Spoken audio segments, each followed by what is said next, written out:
ಜರ್ನಿಯನ್ನು ಒಮ್ಮೆ ಹಿಂದೆ ತಿರುಗಿ ನೋಡಿದಾಗ ಎಷ್ಟು ಖುಷಿ ಆಗುತ್ತೆ. ನಮ್ಮ ದೊಡ್ಡಮ್ಮ ನಮ್ಮ ತಾತ ಇವರು ತುಂಬ ನಂಗೆ ಸಪೋರ್ಟ್ ಮಾಡಿ ಒಂದು ಸಿನಿಮಾ ಮಾಡಲಿ ಪಾಪ ಡೈರೆಕ್ಟ್ರ್ ಮನೆಗೆ ಬಂದಿದ್ದಾರೆ, ಕೇಳ್ತಿದ್ದಾರೆ, ಮಗು ಅವಳು ಡ್ಯಾನ್ಸ್ ಮಾಡ್ತಾಳೆ, ಚೆನ್ನಾಗಿದ್ದು ಮಾಡ್ತಾಳೆ, ಒಂದು ಮಾಡಲಿ ಅಂದ್ಕೊಂಡು ಸುಮ್ಮನೆ ತಳ್ಳಿದ್ದು.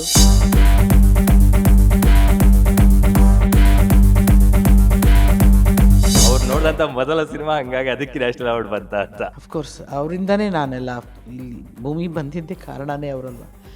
ಸೊ ಅಪ್ಪ ಅಮ್ಮನಿಗೆ ನನಗೆ ಅಫ್ಕೋರ್ಸ್ ಅವರು ದೊಡ್ಡ ಶಕ್ತಿ ನನಗೆ. ಆವಾಗ ನಮ್ಮ ತಂದೆ ಹೇಳಿದಿಷ್ಟೇ, ನೀನು ಸಿನಿಮಾ ಓಕೆ, ಸಿನಿಮಾದಲ್ಲಿ ನಿನ್ಗೆ ಯಾರೋ ಚೇರ್ ಹಾಕ್ತಾರೆ, ಯಾರೋ ಕೊಡೆ ಹಿಡಿತಾರೆ, ಯಾರೋ ಊಟ ಕೊಡ್ತಾರೆ, ಯಾರೋ ಆ ಪಾತ್ರಕ್ಕೆ ಬಟ್ಟೆ ಕೊಡ್ತಾರೆ.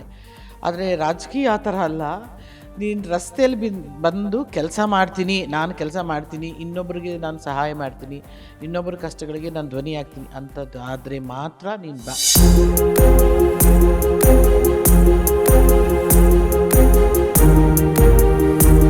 ಡಾಕ್ಟರ್ ತಾರಾ ಅನುರಾಧ ಅಂತ ನಿಮ್ಮ ಹೆಸರಿಗೆ ಡಾಕ್ಟರೇಟ್ ಅಂತ ಒಂದು ಸೇರ್ಕೊಳ್ಳುತ್ತಲ್ಲ, ಕೈ ಕಾಲು ಎಲ್ಲ ತಣ್ಣಗಾಗಿದಂತೂ ಸತ್ಯ.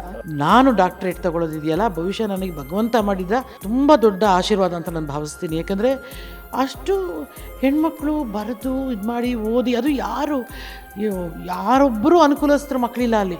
ಸರ್ವಜ್ಞ ಇದರಲ್ಲಿ ಥೀಸಿಸ್ ಅಂದರೆ ಆ ತಾಯಿಗೆ ನಮಸ್ಕಾರ ಮಾಡಿದೆ. ಏನಿಗೆ ನಾನು ಐ ಕಾಂಟ್ ಇಮ್ಯಾಜಿನ್. ನನಗೆ ನಾನು ನಿಜವಾಗ್ಲೂ ಕಣ್ಣೀರು ಬಂದಿದ್ದು ಸತ್ಯ. ಭಾರತೀಯಮ್ಮ ಅವರು ಡ್ಯಾನ್ಸ್ ಮಾಡಿದ್ದು ನೋಡಂತೂ ನನಗೆ ಕಣ್ಣು ತುಂಬ ನೀರು ತುಂಬ್ಕೊಂತು. ಮೊದಲನೇದಾಗಿ ಭಾರತೀಯಮ್ಮ ಅವ್ರು ನಿಮ್ಗೆ ಗೊತ್ತು ಎಷ್ಟು ಅನಾರೋಗ್ಯ ಇದ್ದರು, ಅವ್ರು ಸಾವನ್ನ ಎದ್ದು ಬಂದರು ಭಗವಂತ. ಮತ್ತು ಹೇಮಾ ಚೌಧರಿಯರವರು, ಅವ್ರಿಗೆ ಆಪ್ರೇಷನ್ ಆಗಿದೆ, ಇದಾಗಿದೆ ಎಲ್ಲ ಗೊತ್ತು, ನಿನಗೂ ಗೊತ್ತು, ಸೀರಿಯಸ್ ಅಂತಿದ್ರು, ಅವರು ಸಾವನ್ನ ಗೆದ್ದು ಬಂದರು. ಇನ್ನು ಜಯಮಾಲಾ ಅಮ್ಮ ಅವರು ಆಲ್ಮೋಸ್ಟ್ ಒಂದು ಎರಡು ವರ್ಷಗಳ ಕಾಲ ಹೊರಗಡೆನೇ ಬರಲಿಲ್ಲ ಅವ್ರ ಅನಾರೋಗ್ಯಕ್ಕೆ, ಅವರು ಸಾವನ್ನ ಗೆದ್ದು ಬಂದವರು. ಅಥವಾ ಈಗಿರುವ ಜನ್ರೇಷನ್ ಯಶ್ ಆಗಿರಲಿ, ಧ್ರುವ ಆಗಿರಲಿ, ಅಥವಾ ಈಗಿನ ಯಾರೇ ಹುಡುಗರು, ಸಣ್ಣ ಹುಡುಗರು, ಅವನು ಧನ್ವೀರ್ ಆಗಿರಲಿ, ಅಥವಾ ರಿಷಬ್ ಶೆಟ್ಟಿ ಆಗಿರಲಿ, ರಕ್ಷಿತ್ ಆಗಿರಲಿ, ಇವರೆಲ್ಲರೂ ಅವ್ರ ಮನೆ ಯಾರೋ ಒಬ್ಬರು ಸದಸ್ಯರು ಅಂತ ನಾನು ನೋಡಿದ್ರೆ ಹೊರತು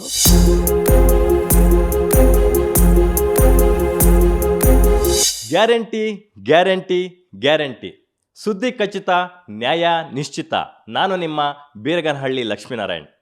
ವೀಕ್ಷಕರೇ, ಕನ್ನಡ ಚಿತ್ರರಂಗ ಅಂತಂದಿದ ತಕ್ಷಣ ಅದಕ್ಕೀಗ 90 ವರ್ಷಗಳ ಇತಿಹಾಸ ಇದೆ. ಆ ಚಿತ್ರರಂಗವನ್ನು ಕಟ್ಟಿ ಬೆಳೆಸಿದಂತಹ ಸಾಕಷ್ಟು ಪ್ರತಿಭಾವಂತ ಕಲಾವಿದರು, ತಂತ್ರಜ್ಞರು ನೂರಾರು ಮಂದಿ ಇದ್ದಾರೆ, ಸಾವಿರಾರು ಮಂದಿ ಇದ್ದಾರೆ. ಆದರೆ ಕನ್ನಡ ಚಿತ್ರರಂಗಕ್ಕೆ ತನ್ನದು ಒಂದು ಇಟ್ಟಿಗೆ ಇದೆ ಅಂತಕ್ಕಂಥದ್ದನ್ನು ಅವರ ಒಂದು ಬೆಳವಣಿಗೆ, ಅವರ ಒಂದು ಸಾಧನೆಗಳ ಮೂಲಕ ತೋರಿಸಿಕೊಟ್ಟಂತಹ ಕಲಾವಿದೆ ಈಗ ನಮ್ಮೊಟ್ಟಿಗಿದ್ದಾರೆ. ಖುಷಿಯ ವಿಚಾರ ಏನಪ್ಪ ಅಂತಂದರೆ 2025ರಲ್ಲಿ ನಮ್ಮ ಗ್ಯಾರಂಟಿ ನ್ಯೂಸ್ ಚಾನಲ್ ಲಾಂಚ್ ಆಗ್ತಾ ಇದೆ. ಇದೇ 2025ರಲ್ಲಿ ಮಹಿಳಾ ಯೂನಿವರ್ಸಿಟಿಯಿಂದ ಅವರಿಗೆ ಗೌರವ ಡಾಕ್ಟರೇಟ್ ಕೂಡ ನೀಡಿ ಗೌರವಿಸಲಾಗಿದೆ. She is none other than national award winner, ನಿಮ್ಮ ನೆಚ್ಚಿನ ತಾರಾ ಅನುರಾಧ ಅವರು. ಡಾಕ್ಟರ್ ತಾರಾ ಅವರೇ, ಬಹಳ ಖುಷಿಯಾಗುತ್ತೆ. ಮೊದಲಿಗೆ ನಿಮಗೆ ಗ್ಯಾರಂಟಿ ನ್ಯೂಸ್ ಮೂಲಕ ಅಭಿನಂದನೆಗಳು. Thank you Lakshmi. Guarantee News launch ಆಗ್ತಿರೋದು ಕೇಳಿ ತುಂಬ ಖುಷಿ ಅನ್ನಿಸ್ತು. ಎಲ್ಲ ನನ್ನ ಪರಿಚಯಸ್ಥರೆಲ್ಲ ಸೇರಿ ಈ ಸುದ್ದಿವಾಹಿನಿನ ಪ್ರಾರಂಭ ಮಾಡ್ತಿದ್ದೀರಿ. ಸುದ್ದಿವಾಹಿನಿಗೆ ಒಳ್ಳೆಯದಾಗಲಿ, ಒಳ್ಳೊಳ್ಳೆ ಸುದ್ದಿಗಳನ್ನು ಅಂದರೆ ನಾವು ನೋಡುವಂಥದ್ದು. ಹೌದು, ಸುದ್ದಿ ಅಂತ ತಕ್ಷಣ ಒಂದು ರೀತಿ ನೆಗೆಟಿವ್ ಅನ್ನೋ ಮಟ್ಟಿಗೆ ಬಂದುಬಿಟ್ಟಿದ್ದೀವಿ. ಆದರೆ ನೆಗೆಟಿವ್ ನ್ಯೂಸೇ ರಾರಾಜಿಸ್ತಾ ಇದೆ ಪ್ರಪಂಚದಲ್ಲಿ ಕೂಡ, ಅದೇನು ಸುಳ್ಳಲ್ಲ. ಆದರೆ ಎಲ್ಲ ಸುದ್ದಿವಾಹಿನಿಗಳು ಒಳ್ಳೆಯ ಸುದ್ದಿಗಳನ್ನು ಕೊಡುವಂಥ ಕಾಲ ಬರಲಿ ಅಂತ ನಾನು ಆಶಿಸ್ತೀನಿ. Thank you. ನಮಗೆ ಬಹಳ ಖುಷಿ ಆಗುತ್ತೆ. ಯಾಕಂದರೆ ನಾನು ಹುಟ್ಟಕ್ಕೆ ಮೊದಲಿನಿಂದ ನೀವು ಕಲಾವಿದೆ. ನೀವು ಕಲೆಗೆ ಎಷ್ಟು ಗೌರವ ಕೊಡ್ತೀರಾ, ಅದನ್ನ ಎಷ್ಟು ಆರಾಧಿಸ್ತೀರಾ ಅಂತಕ್ಕಂಥದ್ದು ಎಲ್ರಿಗೂ ಗೊತ್ತಿರುವ ವಿಚಾರ. ಸೊ ಆ ಕಲಾ ಸರಸ್ವತಿನೇ ನಿಮ್ಮಲ್ಲಿ ಒಂದಾಗ್ಬಿಟ್ಟಿದ್ದಾರೆ. ಹಾಗಾಗಿನೇ ಸುಮಾರು 4 ದಶಕಗಳ ಕಾಲ ನಮ್ಮ ಕನ್ನಡ ಚಿತ್ರರಂಗದ ಪ್ರೇಕ್ಷಕರನ್ನು ರಂಜಿಸ್ತಾ ಬರ್ತಾ ಇದ್ದೀರಾ. ಸೊ ಒಮ್ಮೆ ಈ 4 ದಶಕಗಳ ಒಂದು ಜರ್ನಿಯನ್ನು ಒಮ್ಮೆ ಹಿಂದೆ ತಿರುಗಿ ನೋಡಿದಾಗ ಎಷ್ಟು ಖುಷಿ ಆಗುತ್ತೆ, ಎಷ್ಟು ಪ್ರೌಡ್ ಫೀಲ್ ಆಗುತ್ತೆ ತಾರಮ್ಮ? ನನಗೆ ಈ ಥರ ಹೇಳ್ತಿದ್ದಾಗಲೇ ಗೊತ್ತಾಗೋದು, ಅಷ್ಟೊಂದು ದಿನಗಳಾಯ್ತಾ, ಆಗೋಯ್ತಾ, ಇಷ್ಟು ಬೇಗ ಆಗೋಯ್ತಾ ಅಂತ. ಇಲ್ಲ, ನನಗೆ ಅಫ್ಕೋರ್ಸ್ ನನ್ನ ಮನೆಯಲ್ಲಿ ನನಗೆ ಮೊದಲಿಗೆ ಒಪ್ಪಿಗೆ ಕೊಡದೇ ಇದ್ದಿದ್ದು, ಮನೆಗಳಲ್ಲಿ ದೊಡ್ಡ ಯುದ್ಧ ಆಗಿದ್ದು, ನನಗೆ ನನ್ನ ತಾತ, ನನ್ನ ದೊಡ್ಡಮ್ಮ, ನಮ್ಮ ತಾಯಿ ಸ್ವಲ್ಪ ಮಟ್ಟಿಗೆ ಯಾಕೆಂದರೆ ನನ್ನ ತಾಯಿ ನನ್ನ ತಾಯಿಗೂ ಇಷ್ಟ ಇರಲಿಲ್ಲ. ನಮ್ಮ ದೊಡ್ಡಮ್ಮ, ನಮ್ಮ ತಾತ ಇವರು ತುಂಬ ನಂಗೆ ಸಪೋರ್ಟ್ ಮಾಡಿ ಒಂದು ಸಿನಿಮಾ ಮಾಡಲಿ ಪಾಪ ಡೈರೆಕ್ಟ್ರು ಮನೆಗೆ ಬಂದಿದ್ದಾರೆ, ಕೇಳ್ತಿದ್ದಾರೆ, ಮಗು ಅವಳು ಡ್ಯಾನ್ಸ್ ಮಾಡ್ತಾಳೆ, ಚೆನ್ನಾಗಿದ್ದು ಮಾಡ್ತಾಳೆ, ಒಂದು ಮಾಡಲಿ ಅಂದ್ಕೊಂಡು ಸುಮ್ಮನೆ ತಳ್ಳಿದ್ದು. ಬಟ್ ಯಾರಿಗೂ ನಮ್ಮ ಮನೇಲಾಗಲಿ ಅಥವಾ ನನಗೆ ಅದು ಅಷ್ಟೊಂದು ಬುದ್ಧಿನೂ ಇರಲಿಲ್ಲ, ನನಗೆ ತಿಳ್ಕೊಳ್ಳೋ ಅಷ್ಟು ಇದು ವೃತ್ತಿಯಾಗಿ ತೊಗೋಬೇಕು ಅದೆಲ್ಲ. ಸೊ ಯಾರಿಗೂ ಆಗಲಿ ನನಗೆ ಇದೇ ವೃತ್ತಿ ಆಗುತ್ತೆ, ಇದರಲ್ಲೇ ಇವಳು ಬೆಳೀತಾಳೆ, ಇವಳು ಕಲಾವಿದೆಯಾಗೇ ಇರ್ತಾಳೆ ಅಂತ ಯಾರಿಗೂ ಸಣ್ಣ ಊಹೆನೂ ಇರಲಿಲ್ಲ. ಒಂದು ಸಿನಿಮಾ ಇಷ್ಟಪಡ್ತಾಳೆ ಮಗು ಮತ್ತು ಅವರೇ ಮನೆಗೆ ಬಂದು ಕೇಳ್ತಿದ್ದಾರೆ ಅನ್ನೋ ನಿಟ್ಟಿನಲ್ಲಿ ಮಾಡಿದ್ದು. ಅದು ಇಷ್ಟೊಂದು ಆಗಿ ನನ್ನ ಸ್ಕೂಲಲ್ಲಿ ನನ್ನ ಕಾಲೇಜ್ ಬರೋಷ್ಟರಲ್ಲೇ ಒಂದು 50 ಸಿನಿಮಾಗಳು ಮುಗಿಸಿ, ಕಾಲೇಜಲ್ಲಿ ಸಿನಿಮಾ ಆ್ಯಕ್ಟ್ರು ತಾರಾ ಅಂದರೆ ಅನುರಾಧ ನನ್ನ ಹೆಸರು. ನನಗೆ ತುಂಬ ಕಮ್ಮಿ ಜನ ಅನುರಾಧ ಅಂತ ಕರೀತಿದ್ರು ಕಾಲೇಜಲ್ಲಿ. ಸ್ಕೂಲಲ್ಲಿ ಅಫ್ಕೋರ್ಸ್ ಅನು ಅಂತ ಕರೀತಿದ್ರು. ಅದಾದಮೇಲೆ ಕಾಲೇಜಿಗೆ ಬಂದಮೇಲೆ ತಾರಾ ಆಗಿ ಹಿಂದೆ ನೋಡ್ತಿದ್ರೆ ಲಕ್ಷ್ಮಿ, ಬಾ ಅದರಲ್ಲಿ ಫುಲ್ ಕಲರ್ಫುಲ್ ಎಲ್ಲವೂ ಇದೆ. ಎಲ್ಲವೂ ತುಂಬ ಕಲರ್ಫುಲ್ ಆಗಿದೆ ಮತ್ತು ತುಂಬ ಜನರ ಮಹನೀಯರ ಆಶೀರ್ವಾದ ಇದೆ. ಒಂದು ರೀತಿ ಏನೋ ಒಂದು ರೀತಿ ಸಾರ್ಥಕತೆಯ ಒಂದು ರೀತಿ ಸಂತೋಷದ ಕ್ಷಣಗಳು ತುಂಬ ಇದ್ದಾವೆ. ನೋಡಿ, ಮನೆಯಲ್ಲಿ ಒಂದಷ್ಟು ಅವಿರೋಧಗಳ ನಡುವೆಯೂ ಕೂಡ ನೀವು ನಿಮ್ಮ ಸಿನಿಮಾ ಜರ್ನಿಯನ್ನು ಶುರು ಮಾಡ್ತೀರಾ. ಬರೀ ಸಿನಿಮಾಗಷ್ಟೇ ಸೀಮಿತ ಆಗಲ್ಲ, ಸಿನಿಮಾಗಿಂತ ಕಷ್ಟವಾದಂತಹದ್ದು ಅಪವಾದಗಳನ್ನು ಹೊತ್ಕೊಳ್ಳುವಂಥದ್ದು ರಾಜಕಾರಣಕ್ಕೂ ಎಂಟ್ರಿ ಕೊಡ್ತೀರಾ. ಒಂದು ಕಡೆ ರಾಜಕಾರಣ, ಮತ್ತೊಂದು ಕಡೆ ಸಿನಿಮಾ, ಎರಡವನ್ನು ಸರಿದೂಗಿಸ್ಕೊಂಡು ಹೋಗ್ತೀರಾ. ಮೂರನೇದು ಅದಕ್ಕಿಂತ ದೊಡ್ಡ ಜವಾಬ್ದಾರಿ ಮನೆ ಜವಾಬ್ದಾರಿ, ಹೋಮ್ ಮಿನಿಸ್ಟರ್ ಆಗಿ ಕೂಡ ಮನೆಯಲ್ಲಿ ಅದನ್ನು ಮುನ್ನಡೆಸ್ಕೊಂಡು ಹೋಗ್ತೀರಾ. ಅವಿರೋಧ ಅಲ್ಲಕ್ಕಂದ ವಿರೋಧ ಕಟ್ಕೊಂಡು ಮನೆಯಲ್ಲಿ ಅಫ್ಕೋರ್ಸ್ ಎಷ್ಟೋ ವರ್ಷಗಳ ಕಾಲ ನೀನು ನಂಬಲ್ಲ ಲಕ್ಷ್ಮಿ, ನಮ್ಮಪ್ಪ ಪಿಕ್ಚರೇ ನೋಡಿರಲಿಲ್ಲ ನಂದು, ನಾನು ಆ್ಯಕ್ಟ್ ಮಾಡಿರೋದು ಒಂದು ರೀತಿಯಾಗಿ. ಆಮೇಲೆ ಅವರನ್ನೇ ಹಸೀನಾ ಚಿತ್ರದ ನಿರ್ಮಾಪಕರು ಅಂತ ನಮ್ಮ ತಂದೆ ಹೆಸರಲ್ಲೇ ನಾವು ಸ್ಟಾರ್ಟ್ ಮಾಡಿದಾಗ ಅವರು ನೋಡಿದ ಮೊಟ್ಟ ಮೊದಲ ಸಿನಿಮಾ ನಂದು ಹಸೀನಾ ಚಿತ್ರದ ಯಶಸ್ಸು ಅದನ್ನೆಲ್ಲನೂ ನಾವು ಇದರಲ್ಲಿ ನೋಡಬೇಕಿತ್ತು. ಸೊ ನಿರ್ಮಾಪಕರಾಗಿ ನಮ್ಮ ತಂದೆನೂ ಬರಬೇಕಿತ್ತು. ಸೊ ಬಾದಾಮಿ ಹೌಸಲ್ಲಿ ನೋಡ್ಬೇಕಾದ್ರೆ ನಮ್ಮ ತಂದೆ ಕಣ್ಣೀರು ಹಾಕ್ಕೊಂಡು ಒಂಥರ ಇಟ್ಕೊಂಡು ಅವ್ರು ಅಂದರು, ನನ್ನ ಫ್ರೆಂಡ್ಸು ರಿಲೇಟಿವ್ಸ್ ಎಲ್ಲ ಹೇಳ್ತಿದ್ರು ನಿನ್ನ ಬೆಳವಣಿಗೆ ಬಗ್ಗೆ. ನನಗೆ ಯಾಕೋ ತುಂಬ ಬೇಜಾರಾಗಿತ್ತು. ಯಾಕಂದರೆ ನಮ್ಮನೇಲಿ ಏನು ಅಂತಂದರೆ ನಮ್ಮ ತಾತನವರು ಡೆಪ್ಟಿ ಕಮಿಷನರ್ ಆಗಿದ್ದರು ಬೆಂಗಳೂರಿಗೆ. ನಮ್ಮ ಮಾವನಿಂದ ಹಿಡಿದು ಎಲ್ಲರೂ ಇಂಜಿನಿಯರ್ಸು. ನನ್ನ ಬ್ರದರ್ ಆಗಲಿ ಅಥವಾ ನಮ್ಮ ಮಾವನ ಮಕ್ಕಳಾಗಲಿ, ಎರಡನೇ ಮಾವನ ಮಕ್ಕಳಾಗಲಿ, ಎಲ್ಲರೂ ಒಂಥರ ಆಲ್ ಗ್ರ್ಯಾಂಡ್ ಚಿಲ್ಡ್ರನ್ ಎಲ್ಲರೂ.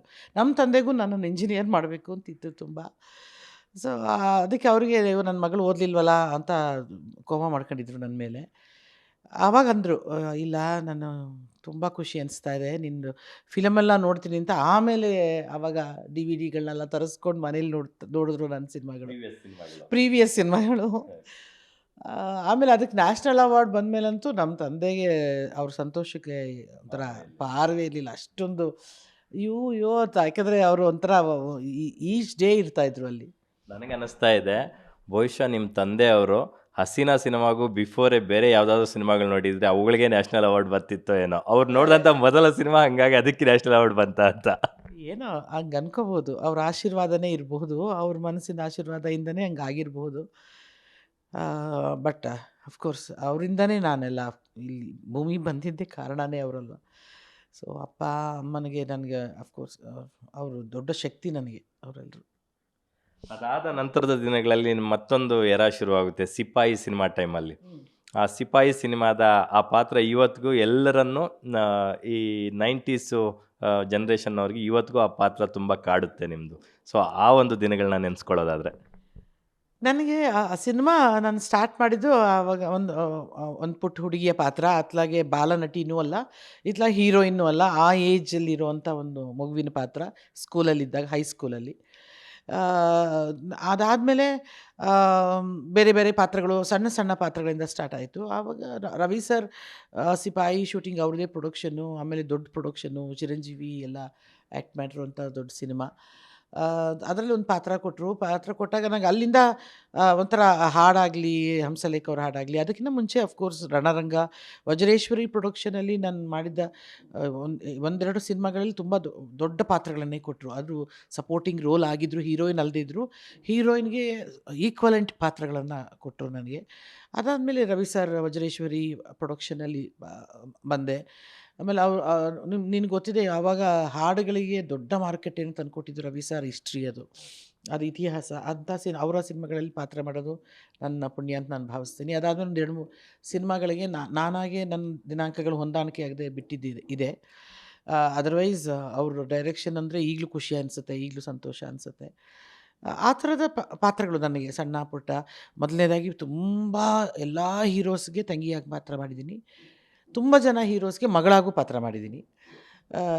ಅದಾದಮೇಲೆ ಸ್ವಲ್ಪ ದಿವಸ ಆದಮೇಲೆ ನನ್ನ ಈಕ್ವಲೆಂಟ್ ಏಜ್ ಅಲ್ಲಿ ಗ್ರೂಪಲ್ಲಿ ಎಲ್ಲ ಹೀರೋಗಳು ಇಂಟ್ರೊಡ್ಯೂಸ್ ಆಗ್ತಾ ಆಗ್ತಾ ಅವರಿಗೆ ಸೆಕೆಂಡ್ ಹೀರೋಯಿನ್ನು ಅಥವಾ ಈಕ್ವಲೆಂಟ್ ಹೀರೋಯಿನ್ನು, ಇಬ್ಬರು ಹೀರೋಯಿನ್ಸ್ ಇದ್ದಾಗ ಈ ಥರದ್ದೆಲ್ಲ ಪಾತ್ರಗಳನ್ನು ಮಾಡಿದ್ದೀನಿ.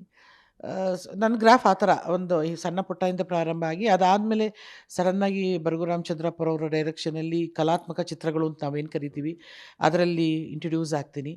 ಇಂಟ್ರೊಡ್ಯೂಸ್ ಆದಮೇಲೆ ಕೋಟೆಯಿಂದ ಪ್ರಾರಂಭ ಆಗಿದ್ದ ಕಲಾತ್ಮಕ ಚಿತ್ರಗಳು ತುಂಬ ಹಲವಾರು ನಿರ್ದೇಶಕರುಗಳ ಶೇಷಾದ್ರಿರವರು, ಗಿರೀಶ್ ಕಾಸರವಳ್ಳಿರವರು, ಕಾರ್ನಾಡ್ರವರು ಮತ್ತು ತುಂಬ ಜನ ಹೊಸ ನಿರ್ದೇಶಕರ ಕಲಾತ್ಮಕ ಚಿತ್ರಗಳು ಕಾರ್ಮೋಡ ಆಗಿರ್ಬೋದು ಅಥವಾ ಕರಿಮಲೆ ಕಗ್ಗತ್ತಲು ಆಗಿರ್ಬೋದು, ಅವರೆಲ್ಲ ಹೊಸ ಹೊಸ ನಿರ್ದೇಶಕರು. ಆದರೆ ಪ್ಯಾರಲಲ್ ಕಾನೂರು ಹೆಗಡ್ತಿ ಕಾರ್ನಾಡವರು ಈ ಥರದ ಹೊಸ ನಿರ್ದೇಶಕರ ಕಲಾತ್ಮಕ ಚಿತ್ರಗಳಲ್ಲಿ ಅಭಿನಯ ಪ್ರಾರಂಭ ಆಗುತ್ತೆ. ಸೊ ಈ ಥರದೊಂದು ಒಂದು ಹೆಂಗಾಗುತ್ತೆ ಅಂದರೆ ನಂದು ಎಲ್ಲಿಯೂ ಭಗವಂತ ನನ್ನ ಕೈನ ಪೂರ್ತಿ ಬಿಡಲಿಲ್ಲ. ಅವನು ಒಂದು ಬೆರಳನ್ನು ಕೊಟ್ಟು ಕೊನೆಗೆ ಸಂಪೂರ್ಣವಾಗಿ ತನ್ನ ಕೈಯನ್ನು ಕೊಟ್ಟು ನಡೆಸ್ಕೊಂಡು ಹೋಗ್ತಾ ಇದ್ದಾನೆ. ಕಲಾ ಜೀವನದಲ್ಲಿ ನಾನು ನನ್ನ ಅದೃಷ್ಟ ಅಥವಾ ನನ್ನ ಆಶೀರ್ವಾದ ನಮ್ಮೆಲ್ಲರ ಗುರು ಹಿರಿಯರದು ಅಂತ ನಾನು ಭಾವಿಸ್ತೀನಿ. ನನಗೆ ಇವಾಗ ನೋಡೋಕ್ಕೊಂದು ನೀನು ಕ್ವಶನ್ ಕೇಳಿದ್ಮೇಲೆ ಅನಿಸ್ತಾ ಇದೆ, ಎಷ್ಟೊಂದು ಸ್ಟ್ರಗಲ್ ಪಟ್ಟೆ, ಎಷ್ಟೊಂದು ಮಾತುಗಳನ್ನ ಕೇಳಿದೆ, ಎಷ್ಟೊಂದು ನಾನಿನ್ನೂ ಸ್ಕೂಲಲ್ಲಿ ಕಾಲೇಜ್ ಮೆಟ್ಲು ಹತ್ತಕ್ಕೆ ಮುಂಚೆನೇ ನನಗೆ ಮದುವೆ ಮಾಡಿದರು, ಮಕ್ಕಳನ್ನ ಮಾಡಿದರು. ಆಮೇಲೆ ಎಷ್ಟೊಂದು ಜನ ರೂಮರ್ಸು, ಎಷ್ಟೊಂದು ಜನ ಹೀರೋಗಳ ಜೊತೆ ಇವ್ರುಗಳ ಜೊತೆ ಎಲ್ಲನೂ ಇದು ಮಾಡಿದ್ರು. ಆದರೆ ನನಗೆ ಇವತ್ತಿಗೂ ಹೇಳ್ತೀನಿ, ಆಲ್ ಮೈ ಹೀರೋಸ್ ನನ್ನ ಚಿತ್ರದಲ್ಲಿ ಯಾರ್ಯಾರು ಪಾತ್ರ ಮಾಡಿದ್ದಾರೆ ಎಲ್ಲರೂ ತುಂಬ ಜನ ನನ್ನನ್ನು ಗಂಡು ಹುಡುಗನಾಗಿ ನೋಡಿದವರು, ತುಂಬ ಜನ ಏನೋ ಬಾರೋ ಅಂತ ಕರೆದವರು. ಇನ್ನು ಹಿರಿಯರೆಲ್ಲರೂ ನನಗೆ ದೊಡ್ಡವರು ಪಾಪು ಅಂತ ಕರೆಯೋರು, ಒಂಥರ ಮಕ್ಕಳಾಗಿ ನೋಡ್ಕೊಳ್ಳೋರು.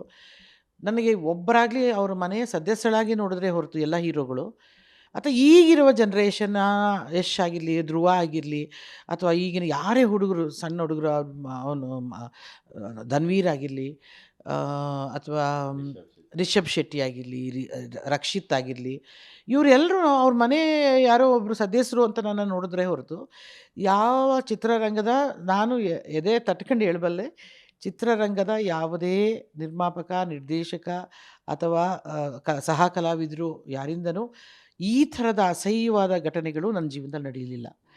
And I am very proud. ಇವರು ಏನೇನು ಯಾರ್ಯಾರಿಗೆ ಆವಾಗ ಏನೇನೋ ಹೆಸರುಗಳೆಲ್ಲ ಕೊಡ್ತಾ ಬಂದರು, ಅದು ಯಾವುದೂ ನನ್ನ ಜೀವನದಲ್ಲಿ ನಡೀಲಿಲ್ಲ. ಅವರೆಲ್ಲರೂ ನನ್ನನ್ನು ಮಗಳು, ಅಕ್ಕ, ತಂಗಿ, ಮನೆಯವರು, ನಮ್ಮ ಮನೆ ಹೆಣ್ಮಗಳು ಆ ಥರ ನೋಡಿದವರೇ ಹೆಚ್ಚು. ಸೊ ಅದಕ್ಕೋಸ್ಕರ ನಾನು ತುಂಬ ತುಂಬ ಚಿರಋಣಿಯಾಗಿರ್ತೀನಿ ಚಿತ್ರರಂಗಕ್ಕೆ. ಮತ್ತು ನನ್ನ ಪ್ರೆಸ್, ಬಿಕಾಸ್ ವೇಣು ನನಗೆ ಸಿಕ್ಕಿದ್ದೇ ಪ್ರೆಸ್ಸಿಂದ. He was a press photographer. ನಾನು ನೋಡಿದ್ದು ಫಸ್ಟು ಎಲ್ಲ ಪ್ರೆಸ್ಸು ನನಗೆ ಯಾವಾಗಲೂ ತಮಾಷೆ ಮಾಡ್ತಿದ್ರು, ನಿಂಗೆ ಪ್ರೆಸ್ಸವ್ರು ಮಾತ್ರ ತುಂಬ, ನಿಂಗೆ ಪ್ರೆಸ್ಸವ್ರು ಮಾತ್ರ ಅನ್ನೋರು. ನಾನಂದರೆ ನಿಜ ಅದು. ಯಾಕೆಂದರೆ ಎಷ್ಟೊಂದು ಕಡೆ god is my god father ಅಂತ ಹೇಳಿದ್ದು ಉಂಟು. ಯಾಕೆಂದರೆ ಚಿತ್ರರಂಗದಲ್ಲಿ ಇಡೀ ಚಿತ್ರರಂಗ ನನ್ನ ಬೆನ್ನ ಹಿಂದೆ ಇತ್ತು ನಿಜ, ಅಥವಾ ನನ್ನನ್ನು ಪಾಲಿಸ್ತು ಲಾಲಿಸ್ತು.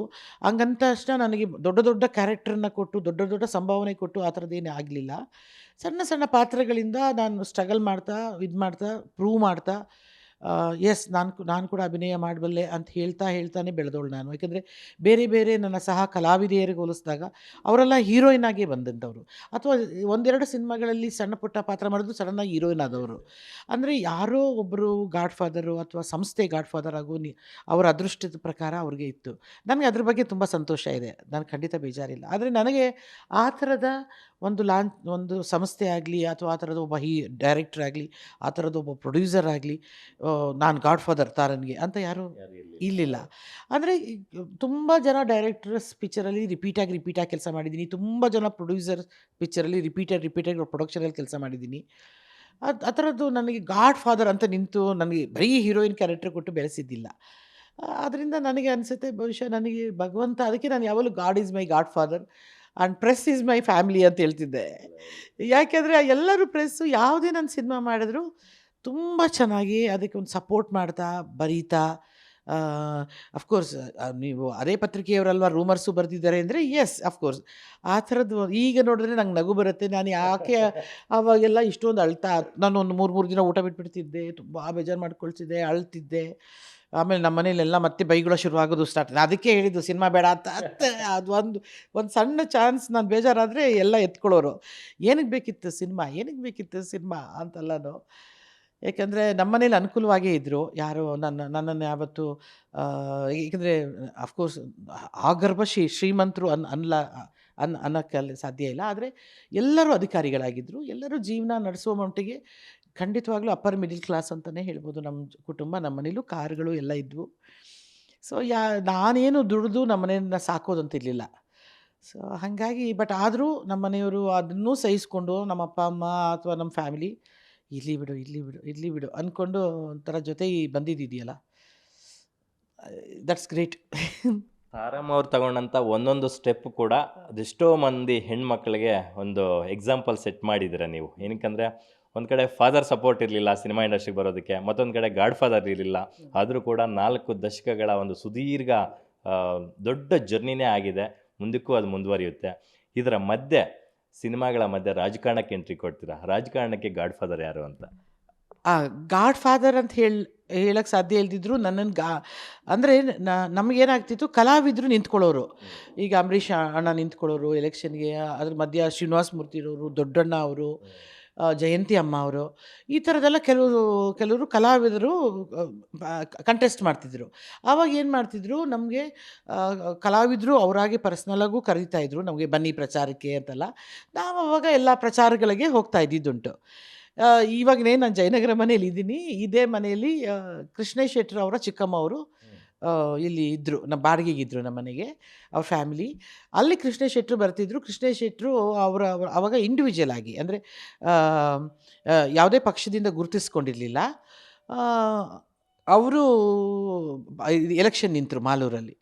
ಆವಾಗ ನನ್ನ ನನ್ನ ಆರ್ಟಿಸ್ಟ್ ಅಲ್ವಾ, ನೀವು ಬಂದು ಅವಾಗ ಎಲ್ರಿಗೂ ಬೇರೆಯವ್ರಿಗೂ ಮಾಡ್ತಿದ್ದೆ ಅಲ್ವಾ, ನೀವು ಬಾಮ್ಮ ನಮಗೆ ಪ್ರಚಾರ ಮಾಡಮ್ಮ ಅಂತೆಲ್ಲ ಅಂದರು. ಅವರು ಪ್ರಚಾರ ಹೋದೆ, ಅವ್ರು ಗೆದ್ದರು ಪ್ರಚಾರದಲ್ಲಿ.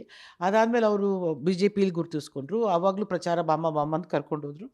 ಆವಾಗಲೂ ಅವ್ರು ಗೆದ್ದಾಗ ತಕ್ಷಣ ಅವ್ರು ಬಿಡಲಿಲ್ಲ. ಅವರು ನೀನು BJP ಸೇರಬೇಕಮ್ಮ, ನೀನು BJP. ನಾನೇನೋ ನನಗೆ ಸೀರಿಯಸ್ಸಾಗಿ ನನಗೆ ಬರಲ್ಲ ಅಂತ ಎಷ್ಟು ಹೇಳಿದ್ರು, ಇಲ್ಲ ನೀನು ಬರಲೇಬೇಕು ಅಂತೇಳಿ ಶುರು ಮಾಡಿದ್ರು. ಕೃಷ್ಣೇಶ್ ಶೆಟ್ಟರು ಬಿಡಲೇ ಇಲ್ಲ, ಬಂದು ಬಲವಂತ ಮಾಡಿ ಇಲ್ಲ ನೀವು ಬರಲೇಬೇಕು.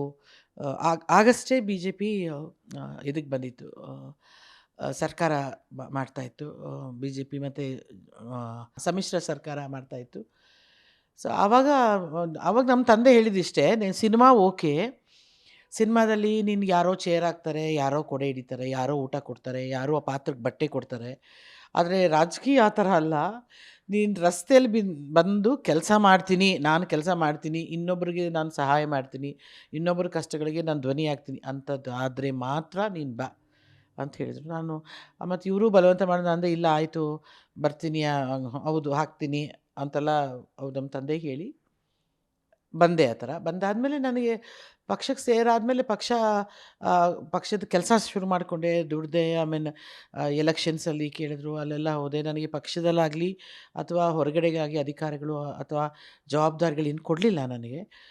ಪಕ್ಷಕ್ಕೆ ಸೇರಿ ಒಂದು 5-6 ವರ್ಷ ಆದಮೇಲೆ ನನಗೆ ಮೊಟ್ಟ ಮೊದಲ ಬಾರಿಗೆ ಇದನ್ನು ಅಲ್ಲ ಕನ್ನಡ ಚಲನಚಿತ್ರ ಅಕಾಡೆಮಿಗೆ ಅಧ್ಯಕ್ಷನಾಗಿ ಮಾಡಿದ್ರು. ಅದಾದಮೇಲೆ ಅಧ್ಯಕ್ಷ ಆಗಿ ಅದೇ ವರ್ಷದಲ್ಲಿ ನನಗೆ MLC ಆಗಿ ಕೂಡ ಮಾಡಿದ್ರು. ಮತ್ತು ಅರಣ್ಯ ಅಭಿವೃದ್ಧಿ ಅಧ್ಯಕ್ಷ ಸ್ಥಾನವೂ ಕೊಟ್ಟರು.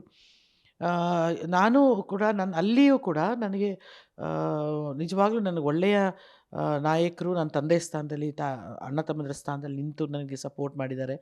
ಮತ್ತು ಹೆಣ್ಮಕ್ಳು ಕೂಡ, ಅಲ್ಲಿನ ಹೆಣ್ಮಕ್ಳು ಶೋಭಾ ಕರಂದ್ಲಾಜೆ ಹಿಡಿದು ಭಾರತಿ ಶೆಟ್ಟರವರಿಂದ ಹಿಡಿದು ಎಲ್ಲರೂ ಕೂಡ, ಮತ್ತು ವಿಮಲಾ ನಾಯ್ಡು ಅಂತಿದ್ದರು, ಮತ್ತು ಅನೇಕ ನಮ್ಮ BJPಯ ಮಹಿಳಾ ಸದಸ್ಯರು ತುಂಬ ಜನ, ಅದರಲ್ಲಿ ಇಷ್ಟೊಂದು ಜನ ಒಂದು ಹೆಸರು ಹೇಳ್ತಾನೆ ಹೋಗ್ಬೋದು. ಅನೇಕರು ಕೂಡ ನಮ್ಮ ಮನೆಯ ಹೆಣ್ಮಗಳ ಥರನೇ ನನ್ನ ನೋಡಿ ಅಲ್ಲಿಯೂ ಸಪೋರ್ಟ್ ಮಾಡ್ತಾ ಒಂಥರ ಜೊತೇಲಿದ್ದು ನನಗೆ ಅಡ್ವೈಸು ಮಾಡೋದ್ರ ಜೊತೆಗೆ ನನ್ನ ಜೊತೇಲಿ ಒಂಥರ ನಿಂತ್ಕೊಂಡು ಸಪೋರ್ಟ್ ಮಾಡಿದ್ರು. ಈಗ BJP ಅಫ್ಕೋರ್ಸ್ ಈ BJP ಆ್ಯಂಡ್ ಮತ್ತು ಸಿನಿಮಾ ಚಿತ್ರರಂಗ ಎರಡೂ ನನ್ನ ಕುಟುಂಬದ ಒಂದು ಭಾಗ ಆಗೋಗಿದ್ದಾರೆ ಇಬ್ಬರು. ಎಸ್ ತಾರಮ್ಮ, ಹೆಣ್ಮಕ್ಳು ಅಂದಿದ ತಕ್ಷಣ ಗ್ರಾಮ ಪಂಚಾಯತಿ ಸದಸ್ಯೆಯಿಂದ ಹಿಡಿದು ದೇಶದ ಪ್ರಧಾನಿವರೆಗೂ ಕೂಡ ಹೆಣ್ಮಕ್ಳು ಕೂಡ ಅಧಿಕಾರ ನಡೆಸಬಲ್ಲರು ಅನ್ನೋದನ್ನು ಪ್ರೂವ್ ಮಾಡಿದ್ದಾರೆ. ಸೊ ಒಬ್ಬ ಹೆಣ್ಣು ಮಗಳಾಗಿ ರಾಜಕಾರಣದಲ್ಲಿ ಮುಂದುವರಿಯೋದು ಎಷ್ಟು ಚಾಲೆಂಜಿಂಗ್ ಅನಿಸುತ್ತೆ? ಸೊ ಏನು ಹೇಳಕ್ಕೆ ಬಯಸ್ತೀರಾ ಈ ವಿಚಾರವಾಗಿ? ಎಸ್, ರಾಜಕೀಯದಲ್ಲಿ ಇಟ್ಸ್ ಎ ಚಾಲೆಂಜಿಂಗ್. ಯಾಕಂತಂದರೆ ಇನ್ನೂ ಪುರುಷ ಪ್ರಧಾನ ಸಮಾಜ ಅಂತ ನಾವೇನು ಅಂತೀವಿ ಅದು ರಾಜಕೀಯದಲ್ಲಿ ಇನ್ನೂ ಇದೆ. ಯಾಕೆಂದರೆ ಹೆಣ್ಣು ಮಕ್ಕಳಿಗೆ ಒಂದಷ್ಟು ಮುಂದೆ ಬರಲಿಕ್ಕೆ ಅಥವಾ ಅವಕಾಶಗಳನ್ನು ಕೊಡಲಿಕ್ಕೆ ಇನ್ನೂ ಹಿಂಜರಿತಾರೆ. ಎಲ್ಲಿಯೋ ಅವರಿಗೆ ಒಂದು ಇದಿರ್ಬೋದು, ಹೆಣ್ಮಕ್ಳು ಹೊರಗಡೆ ತುಂಬ ಬಂದು ಕೆಲಸ ಮಾಡೋದು ಕಷ್ಟ ಆಗುತ್ತೆ, ಅಥವಾ ಮನೆ ಸಂಸಾರ ಮಕ್ಕಳು ಅಂತಿರುತ್ತೆ, ಜವಾಬ್ದಾರಿಗಳಿರುತ್ತೆ ಅಂತ ಅಂದ್ಕೊಳ್ತಾರೋ, ಅಥವಾ ಹೆಣ್ಣು ಮಕ್ಕಳಿಗೆ ಸಾಧ್ಯ ಇಲ್ಲ ಈ ಥರ ಕೆಲಸಗಳು ಅಂದ್ಕೊಳ್ತಾರೋ ಏನು ಅಂತ ಗೊತ್ತಿಲ್ಲ. ಆದರೆ ಯಾರೇ ಹೆಣ್ಣುಮಗಳು ಈ ಥರದ ಒಂದು ರಾಜಕೀಯದಲ್ಲಿ ಬಂದು ಕೆಲಸ ಮಾಡಿದಾಗ ಸಮರ್ಥಕವಾಗಿ ಮಾಡಿಯಾಳೆ, ಆಮೇಲೆ ನಿಜವಾಗ್ಲೂ ಪ್ರಾಮಾಣಿಕವಾಗಿ ಮಾಡಿಯಾಳೆ, ಮತ್ತು ಎಲ್ಲಿಯೂ ಕೂಡ ಪುರುಷರಿಗೆ ಕಡಿಮೆ ನಾನು ಅಂತ ಎಲ್ಲೂ ತೋರಿಸ್ಕೊಳ್ದೆ ಕೆಲಸ ಮಾಡಿದ್ದಾರೆ. ಅದು ಕಾರ್ಯಕರ್ತರಿಂದ ಹಿಡಿದು ಲೀಡರ್ಸ್ವರೆಗೂ. ಆದರೂ ಎಲ್ಲೋ ಒಂದು ಅಧಿಕಾರ ಅಂತ ಕೊಡುವಾಗ ಅಥವಾ ಟಿಕೆಟನ್ನು ಹಂಚುವಾಗ ಆ ತಾರತಮ್ಯ ಇದೆ. ನಮಗೆಲ್ರಿಗೂ ಒಂದು ಸಂತೋಷ ಕೊಟ್ಟಿರೋದು ಅಂತಂದರೆ ಆ ಕೂಗು ಬಹಳ ವರ್ಷಗಳಿಂದನೇ ಇರಬಹುದು. 33% ಮಹಿಳೆಯರಿಗೆ ಇದು ಮಾಡೋದು ಮೀಸಲಾತಿ ಕೂಗು. ಆದರೆ ಅದು ಸಾಕಾರ ಆಗಿದ್ದು ನರೇಂದ್ರ ಮೋದಿರವರ ಟೈಮಲ್ಲಿ. ಆದ್ದರಿಂದ ಅವರ ಬಗ್ಗೆ ಮತ್ತು ನಮಗೆಲ್ರಿಗೂ ಒಂದು ಹೋಪ್ ಇದೆ, ಒಂದು ರೀತಿಯಾದ ಕನಸಿದೆ. ಎಸ್, ಈಗಲಾದರೂ ನಮಗೆ ಒಂದು ಅಧಿಕಾರಿಗಳು ಸಿಗುತ್ತವೆ ಅನ್ನೋ ಒಂದು ಕನಸಿದೆ, ಅದು ನಡೆಬರುತ್ತೆ ಅಂದ್ಕೊಳ್ತೀನಿ. ಅಲ್ಲ, ಅವಕಾಶ ಕೊಟ್ಟರೆ ಅಲ್ವಾ ಅವರು ಅದನ್ನು ಏನು ಪರಿಪೂರ್ಣ ಮಾಡ್ತಾರಾ ಇಲ್ವಾ, ಅವರ ಸಾಮರ್ಥ್ಯ ಏನು ಅಂತ ಗೊತ್ತಾಗೋದು. ಯಾಕಂದರೆ ಇಂದಿರಾ ಗಾಂಧಿ ಅವರಿದ್ದರು, ಜಯಲಲಿತಾ ಅವರಿದ್ದರು, ಮಮತಾ ಬ್ಯಾನರ್ಜಿ, ಈ ಥರ ಸಾಕಷ್ಟು, ಸುಷ್ಮಾ ಸ್ವರಾಜು, ಸಾಕಷ್ಟು ಜನ ನಿದರ್ಶನಗಳಿದ್ದಾರೆ. ಸೊ ಅವಕಾಶಗಳು ಕೊಟ್ಟರೆ ಅವ್ರು ಅದನ್ನು ಪ್ರೂವ್ ಮಾಡ್ಕೊಳ್ಳೋದಕ್ಕೆ ಒಂದು ವೇದಿಕೆ ಆಗುತ್ತೆ. ಅವಕಾಶಗಳೇ ಕೊಡ್ತೀರಾ, ಹೆಣ್ಮಕ್ಳಿಗೆ ಸಮರ್ಥರಲ್ಲ ಅನ್ನೋದು ಎಷ್ಟು ಮಟ್ಟಿಗೆ? ಅದೇ ನನಗೂ ತುಂಬ ಬೇಜಾರಾಗೋದು. ಈಗ ನಾವೇನು ಎಕ್ಸಾಂಪಲ್ ಸೆಟ್ ಮಾಡೋಕ್ಕೆ ಹೋಗ್ತಿಲ್ಲ, ಎಕ್ಸಾಂಪಲ್ಗಳು ಆಲ್ರೆಡಿ ಇದ್ದಾರೆ. ನೀನು ಹೇಳಿದ್ಯಲ್ಲ, ಎಲ್ಲ ಮಹಿಳೆಯರು ಈಗಾಗಲೇ ಸಾಧಿಸಿ ತೋರಿಸಿದ್ದಾರೆ. ಸೊ ಇವರೇನು ನಮಗೆ ಆ ಥರದ ಅನುಮಾನಗಳು ಪಟ್ಕೊಳ್ಬೇಕಾಗಿಲ್ಲ. ನನಗನ್ಸಿದ್ದು ಈ ಥರ ಅನುಮಾನಗಳು ಪಡ್ತಿದ್ದಾರೋ ಏನೋ ಅಂತ. ಆದರೆ ಇಲ್ಲ, ಈಗಲೂ ಸಮರ್ಥರಿದ್ದಾರೆ. ನೀವು ಅವಕಾಶಗಳನ್ನು ಕೊಟ್ಟು ನೋಡಿ, ಅದರಲ್ಲಿ ಸಮರ್ಥನೆಯಿಂದ ಕೆಲಸ ಮಾಡ್ತಾರ ನೋಡಿ, ಆಮೇಲೆ ನೀವು ನಿರ್ಧಾರ ಮಾಡಿ ಅಂತ ಹೇಳ್ತೀನಿ ನಾನು. ಸೂಪರ್. ನಮಗೆ ಬಹಳ ಖುಷಿಯ ಮತ್ತೊಂದು ವಿಚಾರ ಏನಪ್ಪ ಅಂದರೆ, ತಾರಾ ಅನುರಾಧ ಅವರು ಇನ್ಮೇಲೆ ಜಸ್ಟ್ ತಾರಾ ಅನುರಾಧ ಅಲ್ಲ, ಡಾಕ್ಟರ್ ತಾರಾ ಅನುರಾಧ. ಡಾಕ್ಟರ್ ತಾರಾ ಅನುರಾಧ ಅಂತ ನಿಮ್ಮ ಹೆಸರಿಗೆ ಡಾಕ್ಟರೇಟ್ ಅಂತ ಒಂದು ಸೇರಿಕೊಳ್ಳುತ್ತಲ್ಲ, ಆ ಕ್ಷಣ ಎಷ್ಟು ಸ್ಪೆಷಲ್ ಅನಿಸಿತ್ತು ನಿಮಗೆ? ಇಟ್ಸ್ ರಿಯಲಿ ಸ್ಪೆಷಲ್, ನಿಜ ಹೇಳ್ತೀನಿ. ಯಾಕೆಂದರೆ ನನಗೆ ಒಂದು ಸಣ್ಣ ಊಹೆ ಅಥವಾ ಒಂದು ಸಣ್ಣ ಸುಳಿವು ಅಥವಾ ನನಗೆ ನಾನಾಗಲಿ ಪ್ರಯತ್ನ ಮಾಡಿದ್ದಾಗಲಿ ಇದು ಯಾವುದೂ ಇಲ್ಲ. ಅಂದರೆ ಡಾಕ್ಟ್ರೇಟ್ ನನ್ನ ಮನಸ್ಸಿನಲ್ಲಿ ಏನಿತ್ತು ಅಂದರೆ, ಸ್ವಲ್ಪ ವಯಸ್ಸಾದವ್ರಿಗೆ, ಇನ್ನೇನು ಆಗೋದಿಲ್ಲ ಅವ್ರು ಕೆಲಸ ಮಾಡಲಿಕ್ಕೆ ಅನ್ನೋರಿಗೆ, ಅಥವಾ ಆ ಥರದ ವಯೋಮಿತಿ ಇರೋರಿಗೆ ಡಾಕ್ಟ್ರೇಟ್ಗಳನ್ನು ಕೊಡ್ತಾರೆ ಅನ್ನೋದು ನನ್ನ ಮನಸ್ಸಿನಲ್ಲಿತ್ತು. ಆ ಥರದ ಕೆಲವು ಉದಾಹರಣೆಗಳು ನೋಡಿದ್ರಿಂದ, ಅಥವಾ ನಾನು ಅದನ್ನು ಬಯಸಿಯೂ ಇರಲಿಲ್ಲ. ನನಗೆ ಹಿಂದಿನ ದಿನ ಅಂದರೆ 9ನೇ ತಾರೀಕು ಅದು ಡಾಕ್ಟರೇಟ್ ಪ್ರಶಸ್ತಿ ಪ್ರದಾನ ಆಗ್ತದೆ ನನಗೆ. ಅಂದರೆ ಹಿಂದಿನ ದಿನ 8ನೇ ತಾರೀಕು ಸುಮಾರು 2:30 ಸಮಯದಲ್ಲಿ ನನಗೊಂದು ಕರೆ ಬರುತ್ತೆ. ಅವರು ರಿಜಿಸ್ಟ್ರಾರ್ ಚಂದ್ರಶೇಖರ್ ಅವರು ಮಹಾದೇವಿ ಯೂನಿವರ್ಸಿಟಿಯಿಂದ ಅಂತ ಮಾತಾಡ್ತಾರೆ. ನಾನು ಅಂದ್ಕೊಳ್ತೀನಿ ಅದು ಫಂಕ್ಷನ್ ಇದೆ, ಫಂಕ್ಷನ್ಗೆ ಕರೆಯೋಕ್ಕೆ ಫೋನ್ ಮಾಡಿದ್ದಾರೆ ಅಂತ. ಹೇಳಿ ಅಂತ ಹೇಳ್ತೀನಿ ಅವರಿಗೆ. ಅವ್ರಿಗೆ ಇಲ್ಲ, ನಿಮ್ಮನ್ನು ನಾವು ಡಾಕ್ಟ್ರೇಟಿಗೆ ಆರಿಸಿದ್ದೀವಿ ಅಂತ ಹೇಳ್ತಾರೆ. ನನಗೆ ಒಂದು ಕ್ಷಣ ನಂಗೆ ಮಾತು ನಿಂತೋಗುತ್ತೆ. ಡಾಕ್ಟ್ರೇಟಾ? ಯಾಕಂದರೆ ನಾನು ಎಲ್ಲಿಯೂ ಯಾರ ಹತ್ರನೂ ಕೇಳಿಯೂ ಇಲ್ಲ. ಡಾಕ್ಟ್ರೇಟಾ ನನಗೆ ಒಂದು ನಿಮಿಷ ನನಗೇನು ಅದನ್ನು ಅಕ್ಸೆಪ್ಟು ಅವ್ರ ಮಾತುಗಳಲ್ಲಿ ಹೇಳಿದ್ರು ಅವತ್ತು ಹೋದಾಗ ಫಂಕ್ಷನಲ್ಲಿ. ನನಗೇನು ಅಂತ ಅರ್ಥ ಆಗಲಿಲ್ಲ. ನಾನು 1 ನಿಮಿಷ ಟೈಮ್ ಕೊಡಿ ಅಂತ ಇಮ್ಮಿಡಿಯೇಟಾಗಿ ವೇಣುಗೆ ಫೋನ್ ಮಾಡ್ತೀನಿ. ಅವ್ರು ಶೂಟಿಂಗ್ ಮಾಡ್ತಿರ್ತಾರೆ ಗೋವಾದಲ್ಲಿ. ಶೂಟಿಂಗ್ ಮಾಡ್ತಿರ್ತಾರೆ. ಈ ಥರ ಡಾಕ್ಟ್ರೇಟ್ ಇದಂತೆ ಕೊಡ್ತಾ ಇದ್ದಾರಂತೆ ನನಗೆ ಅಂದರೆ, ಬೇಡಾನು ಅಂತಾರವರು. ನಾನು ಹೌದಾ ಯಾಕೆ ಅಂದರೆ, ಬೇಡ ಪರವಾಗಿಲ್ಲ ಬೇಡ ಅನ್ನು, ಯಾರಾದರೂ ದೊಡ್ಡವ್ರಿಗೆ ಕೊಡೋಕ್ಕೆ ಹೇಳು, ಪರವಾಗಿಲ್ಲ ಬೇಡ ಅನ್ನು, ಥ್ಯಾಂಕ್ಸ್ ಹೇಳು ಅಂತ ಹೇಳಿದ್ರು. ನಾನು ಇಮ್ಮಿಡಿಯೇಟಾಗಿ ಮಾಡಿದ್ದು ಅದೇ. ಅವ್ರಿಗೆ ಮತ್ತೆ ಕರೆ ಮಾಡ್ತೀನಿ, ಫೋನ್ ಮಾಡ್ತೀನಿ. ಫೋನ್ ಮಾಡಿಬಿಟ್ಟು, ಸರ್ ತುಂಬ ಥ್ಯಾಂಕ್ಸ್ ನನ್ನನ್ನು ಕನ್ಸಿಡರ್ ಮಾಡಿದ್ದಕ್ಕೆ ನೀವು. ಆದರೆ ದಯವಿಟ್ಟು ತಪ್ಪು ತಿಳ್ಕೊಬೇಡಿ ಸರ್, ನನಗೇನಿದೆ ಒಂಥರ ಈ ಲಾಸ್ಟಲ್ಲಿ ಕೊಡ್ತಾ ಆ ಥರ ಅದಕ್ಕೆ ಆ ಥರ ಅಲ್ಲ ಸರ್, ನಾನು ಇನ್ನೂ ಕೆಲಸ ಮಾಡ್ತಿದ್ದೀನಿ. ನೀವು ಒಂದು ಕೆಲಸ ಮಾಡಿ ಸರ್, ಯಾರಿಗಾದ್ರೂ ದೊಡ್ಡವ್ರು ಕೊಡಿ ನನಗೆ ಅಂತ ಒಂದು 2-3 ಜನ ಹೆಣ್ಮಕ್ಳ ಹಿರಿಯರ ಹೆಸರು ಕೂಡ ಹೇಳ್ತೀನಿ ನಾನು. ಅದಕ್ಕೆ ಅವ್ರಿಗೆ ಒಂಥರ ಆಶ್ಚರ್ಯ ಆಗೋಗುತ್ತೆ, ಅವ್ರಿಗೊಂಥರ ಬೇಜಾರು ಆಗುತ್ತೆ ಅನಿಸುತ್ತೆ. ಅವರು ಬೇಜಾರಲ್ಲೂ ಮಾತಾಡಿದ್ರು. ಅಮ್ಮ, ಇದು ಯಾರೋ ಅಪ್ಲಿಕೇಶನ್ ಹಾಕಿ ಅಥವಾ ಯಾರೋ ಹೇಳಿ ಕೊಡೋವಂಥ ಪ್ರಶಸ್ತಿ ಅಲ್ಲ. ಇದು ನಾವು ಆರಿಸಿರೋದು, ನಿಮಗೆ ಗೌರವಪೂರ್ವಕವಾಗಿ ಕೊಡ್ತಿರೋದು, ನಿಮ್ಮ ಸಾಧನೆಗೆ ಕೊಡ್ತಿರೋದು ಹೊರತು ವಯಸ್ಸಿಗೆ ಕೊಡ್ತಾ ಇಲ್ಲ. ನಿಮಗೆ ತಪ್ಪು ತಿಳ್ಕೊಂಡಿದ್ದೀರಾ, ವಯಸ್ಸಾದವ್ರಿಗೆ ಮಾತ್ರ ಕೊಡ್ತಾರೆ ಅಂತ, ಅಥವಾ ನಿಮ್ದು ಮುಗಿದೋಯ್ತು ಅಂತ ಕೊಡ್ತಾರೆ ಅಂತಲ್ಲ. ಇಷ್ಟರ ಚಿತ್ರ ಜೀವನದಲ್ಲಿ ನಿಮ್ಮ ಮಾಡಿರೋ ಸಾಧನೆಗಳಿಗೆ ನಾವು ಗುರುತಿಸಿ ಕೊಡ್ತಿರೋದು. ಇದು ಗವರ್ನರಿಂದ ಅಪ್ರೂವ್ ಆಗಿ ಬರೋದು. ನಾವು ಏನೇ ಯೂನಿವರ್ಸಿಟೀಲಿ ನಾವು ಯಾರೇ ಕೆಲವು ಅಪ್ಲಿಕೇಶನ್ಗಳು ಬಂದಿರ್ತವೆ ಬೇಕು ಅಂತ. ಅಪ್ಲಿಕೇಶನ್ನು ಸ್ಕ್ರೂಟ್ನಿ ಮಾಡಿ ಎಲ್ಲ ಮಾಡಿ ನಾವು ಇಂಥವ್ರು ಕೊಡಬೇಕು ಅಂತ ಅಂದುಕೊಂಡ್ರೂ ಕೂಡ ಅದು ಗವರ್ನರ್ ಆಫೀಸಿಗೆ ಬಂದಾಗಲೂ ಕೂಡ ಬದಲಾಗಿದ್ದು ಬಹಳ ಉದಾಹರಣೆಗಳಿದ್ದಾವೆ. ಅದು ಏನೂ ಆಗದೆ ನಿಮಗೆ ನಾವು ಇದುವರೆಗೂ, ಅದರಲ್ಲೂ ಮಹಿಳಾ ಯೂನಿವರ್ಸಿಟಿಯಲ್ಲಿ ಒಂದು ಸಿನಿಮಾದವರಿಗೆ, ಚಲನಚಿತ್ರರಂಗಕ್ಕೆ ಸಂಬಂಧಪಟ್ಟವ್ರಿಗೆ ಕೊಡ್ತಿರೋ ಮೊಟ್ಟ ಮೊದಲ ಒಂದು ಗೌರವ ಇದು. ನೀವು ಬೇಡ ಅಂತಂದರೆ ನಮಗೆ ತುಂಬ ನೋವಾಗುತ್ತೆ. ಇದು ಆಗಲೇ ಅನೌನ್ಸ್ ಆಗೋಗಿದೆ. ಈಗ ಬೇಡ ಬೇಕು ಮಧ್ಯದಲ್ಲಿ ಇಲ್ಲ. ಇದು we have already announced and ನಾವು ಪ್ರೆಸ್ ಮೀಟು ಮಾಡಾಗಿದೆ ಇಲ್ಲಿ ಅಂತ ಹೇಳ್ತಾರೆ. ನನಗೆ ಒಂದು ಅರ್ಥ ಆಗಲ್ಲ. ನನಗೆ ನಿಜ ಹೇಳ್ತೀನಿ ಲಕ್ಷ್ಮಿ, ಅಫ್ಕೋರ್ಸ್ ನೀನು ನಂಗೆ ತುಂಬ ಕ್ಲೋಸ್. ನಾನು ಇಲ್ಲಿ ಏನೂ ಸುಳ್ಳು ಹೇಳಬೇಕಾಗಿಲ್ಲ. ನನಗೆ ಕೈ ಕಾಲು ಎಲ್ಲ ತಣ್ಣಗಾಗಿದಂತೂ ಸತ್ಯ. ಅಯ್ಯೋ ಇವ್ರು ಬೇಜಾರು ಮಾಡ್ಕೊಂಡ್ರಲ್ಲ ಅಂತ ತಿರ್ಗಾ ವೇಣುಗೆ ಇದನ್ನೆಲ್ಲ ಎಕ್ಸ್ಪ್ಲೈನ್ ಮಾಡ್ತೀನಿ. ಮಾಡಿದ್ಮೇಲೆ ಅವರು ಹೌದಾ ಹೌದಾ ಸರಿ ಸರಿ ಅಂದರು. ಅದಾದಮೇಲೆ ಮತ್ತೆ ಫೋನ್ ಮಾಡ್ತೀನಿ, ಯಾವಾಗ ಫಂಕ್ಷನ್ನು ಅಂತ ಕೇಳ್ತೀನಿ. ನಾಳೆ ಬೆಳಗ್ಗೆ 11:30. ಎಲ್ಲಿ ಫಂಕ್ಷನ್ನು? ಬಿಜಾಪುರದಲ್ಲಿ ಅಯ್ಯೋ ಬಿಜಾಪುರಕ್ಕೆ ಹೆಂಗೆ ಬರೋದು ನಾನು ಇಲ್ಲಿಂದ? ಈಗಾಗಲೇ 4:30 ಆಗೋಗಿದೆ. ಇಷ್ಟು ಮಾತಾಡೋಷ್ಟೆಲ್ಲ ಟೈಮ್ ಆಗೋಗಿತ್ತು. ಇಷ್ಟೊಂದು ಟೈಮ್ ಆಗಿದೆ, ನಾಳೆ ಹೆಂಗೆ ಬರೋದು ಅಂದರೆ, ಇಲ್ಲ ನೀವು ಹೆಂಗಾರ ಬರಬೇಕು, ನನಗೆ ತುಮಕೂರಿನಲ್ಲಿ ಫಂಕ್ಷನ್ ಇದೆ ಅಂತ ಹೇಳ್ತೀನಿ. ಅವರು ತುಮಕೂರಿಂದ ಬಂದುಬಿಡಿ ಹೆಂಗಾರೆ ಅಂತಾರೆ. ಅಯ್ಯೋ ದೇವ, ಹೆಂಗೆ ಬರೋದು? ಆಮೇಲೆ ನನಗೆ ಅಲ್ಲಿಗೆ ಹೋದ್ಮೇಲೆ ಆಮೇಲೆ ಗೊತ್ತಾಗುತ್ತೆ ಅವ್ರದ್ದು ಡ್ರೆಸ್ ಕೋಡೆಲ್ಲ ಇರುತ್ತೆ. ನನಗೆ ಅದೆಲ್ಲ ಏನೂ ಗೊತ್ತಿಲ್ಲ. ನೋಡಿದ್ರೆ ನಾನು ಬೇರೆ ಬೇರೆ ಡ್ರೆಸ್ ಹಾಕ್ಕೊಂಡು ಹೋಗಿದ್ದೆ, ಕಲರ್ ಬೇರೆ ಹಾಕ್ಕೊಂಡು ಹೋಗಿದ್ದೆ. ನಾನಂತೂ ಅವ್ರು VC ಅವ್ರನ್ನ ಅಲ್ಲೇ ನೋಡಿದ್ದು ನಾನು. ಅವರು ಅಲ್ಲಿ ಸಂಬಂಧಪಟ್ಟವ್ರನ್ನ ಎಲ್ಲರೂ ಅದೇ ಸ್ಟೇಜಲ್ಲೇ ನೋಡಿದ್ದು ನಾನು. ಯಾಕಂದರೆ ಅವರು ನನ್ನ ಜೊತೆ ಮಾತಾಡಿದವರು ಪರಿಚಯ ಇರಲಿಲ್ಲ ನನಗೆ. ಚಂದ್ರಶೇಖರ್ ಅವರು ಸ್ಟೇಜ್ ಮೇಲೆ ಅದೇ ಅಂದರು, ನೀವೊಬ್ಬರೇ ಮೇಡಮ್ ಗೌರವ ಡಾಕ್ಟ್ರೇಟ್ ಸಿಕ್ಕಿದೆ ಅಂದರೆ ಬೇಡ ಅಂದವ್ರು ನೀವೊಬ್ಬರೇ, ನಮ್ಗೆ ಯಾರೂ ಈ ಥರ ಹೇಳಿದ್ದೇ ಇಲ್ಲ ಅಂತಂದರು. ನನಗೆ ಗೊತ್ತಾಗಲಿಲ್ಲ, ಕ್ಷಮೆ ಇರಲಿ ಅಂತ ಕೇಳಿದೆ ಅವ್ರಿಗೆ. ಆಮೇಲೆ ಅಲ್ಲಿಗೆ ಹೋದ್ಮೇಲೆ ಲಕ್ಷ್ಮಿ ನನಗನ್ಸಿದ್ದು, ನನ್ನ ಜೊತೆ 2 ಹೆಣ್ಮಕ್ಳು ತೊಗೊಂಡ್ರು, ಅವರು ಸಾಧಕಿಯರು ತೊಗೊಂಡ್ರು. ಅವ್ರ ಬಗ್ಗೆ ನಾನು ಕೇಳಿ ತುಂಬ ಖುಷಿ ಅನ್ನಿಸ್ತು. ಆದರೆ ಅಲ್ಲಿ ಓದಿ ಯೂನಿವರ್ಸಿಟೀಲಿ PhD ತೊಗೊಂಡ್ರಲ್ಲ ಲಕ್ಷ್ಮಿ, ಹೆಣ್ಮಕ್ಳು ಥೀಸಿಸ್ ಮಾಡಿ. ಒಬ್ಬರು ಮನೆ ಕೆಲಸದ ಹೆಣ್ಮಕ್ಳು, ಓಕೆ, ಅವ್ರ ತಾಯಿ. ಆಮೇಲೆ ಇನ್ನೊಬ್ಬರು ಹೂವು ಮಾರೋ ಕುಟುಂಬಕ್ಕೆ ಇದ್ದ ಹೆಣ್ಮಗಳು. ಇನ್ನೊಬ್ಬಳು ಧರ್ಮದಲ್ಲಿ ಮುಸಲ್ಮಾನರು, ಸರ್ವಜ್ಞನ ಮೇಲೆ ಥೀಸಿಸ್ ಮಾಡಿ PhD ತಗೊಂಡ್ರು ಅವರು. ಲಕ್ಷ್ಮಿ, ಅದನ್ನ ನೋಡಿ ನನಗೆ ನಾನು ಎಂಥ ಪುಣ್ಯ ಮಾಡಿದೆ, ಎಂಥ ಧನ್ಯಳು ನಾನು. ಇಂಥ ಹೆಣ್ಣುಮಕ್ಕಳು ತಗೊಳ್ಳುತ್ತಿರೋ ಒಂದು ವೇದಿಕೆಯಲ್ಲಿ ನಾನು ಡಾಕ್ಟ್ರೇಟ್ ತಗೊಳ್ಳೋದಿದೆಯಲ್ಲ, ಬಹುಶಃ ನನಗೆ ಭಗವಂತ ಮಾಡಿದ ಒಂದು ತುಂಬ ದೊಡ್ಡ ಆಶೀರ್ವಾದ ಅಂತ ನಾನು ಭಾವಿಸ್ತೀನಿ. ಏಕೆಂದರೆ ಅಷ್ಟು ಹೆಣ್ಮಕ್ಳು ಬರೆದು ಇದು ಮಾಡಿ ಓದಿ, ಅದು ಯಾರೊಬ್ಬರು ಅನುಕೂಲಸ್ಥರ ಮಕ್ಕಳಿಲ್ಲ ಅಲ್ಲಿ. ಇಂಥ ಮಕ್ಕಳೇ ಜಾಸ್ತಿ. ನನಗೆ ಅವ್ರು ಹೇಳ್ತಾಯಿದ್ರೆ ಇವ್ರು ಇಂಥ ಮಕ್ಕಳು.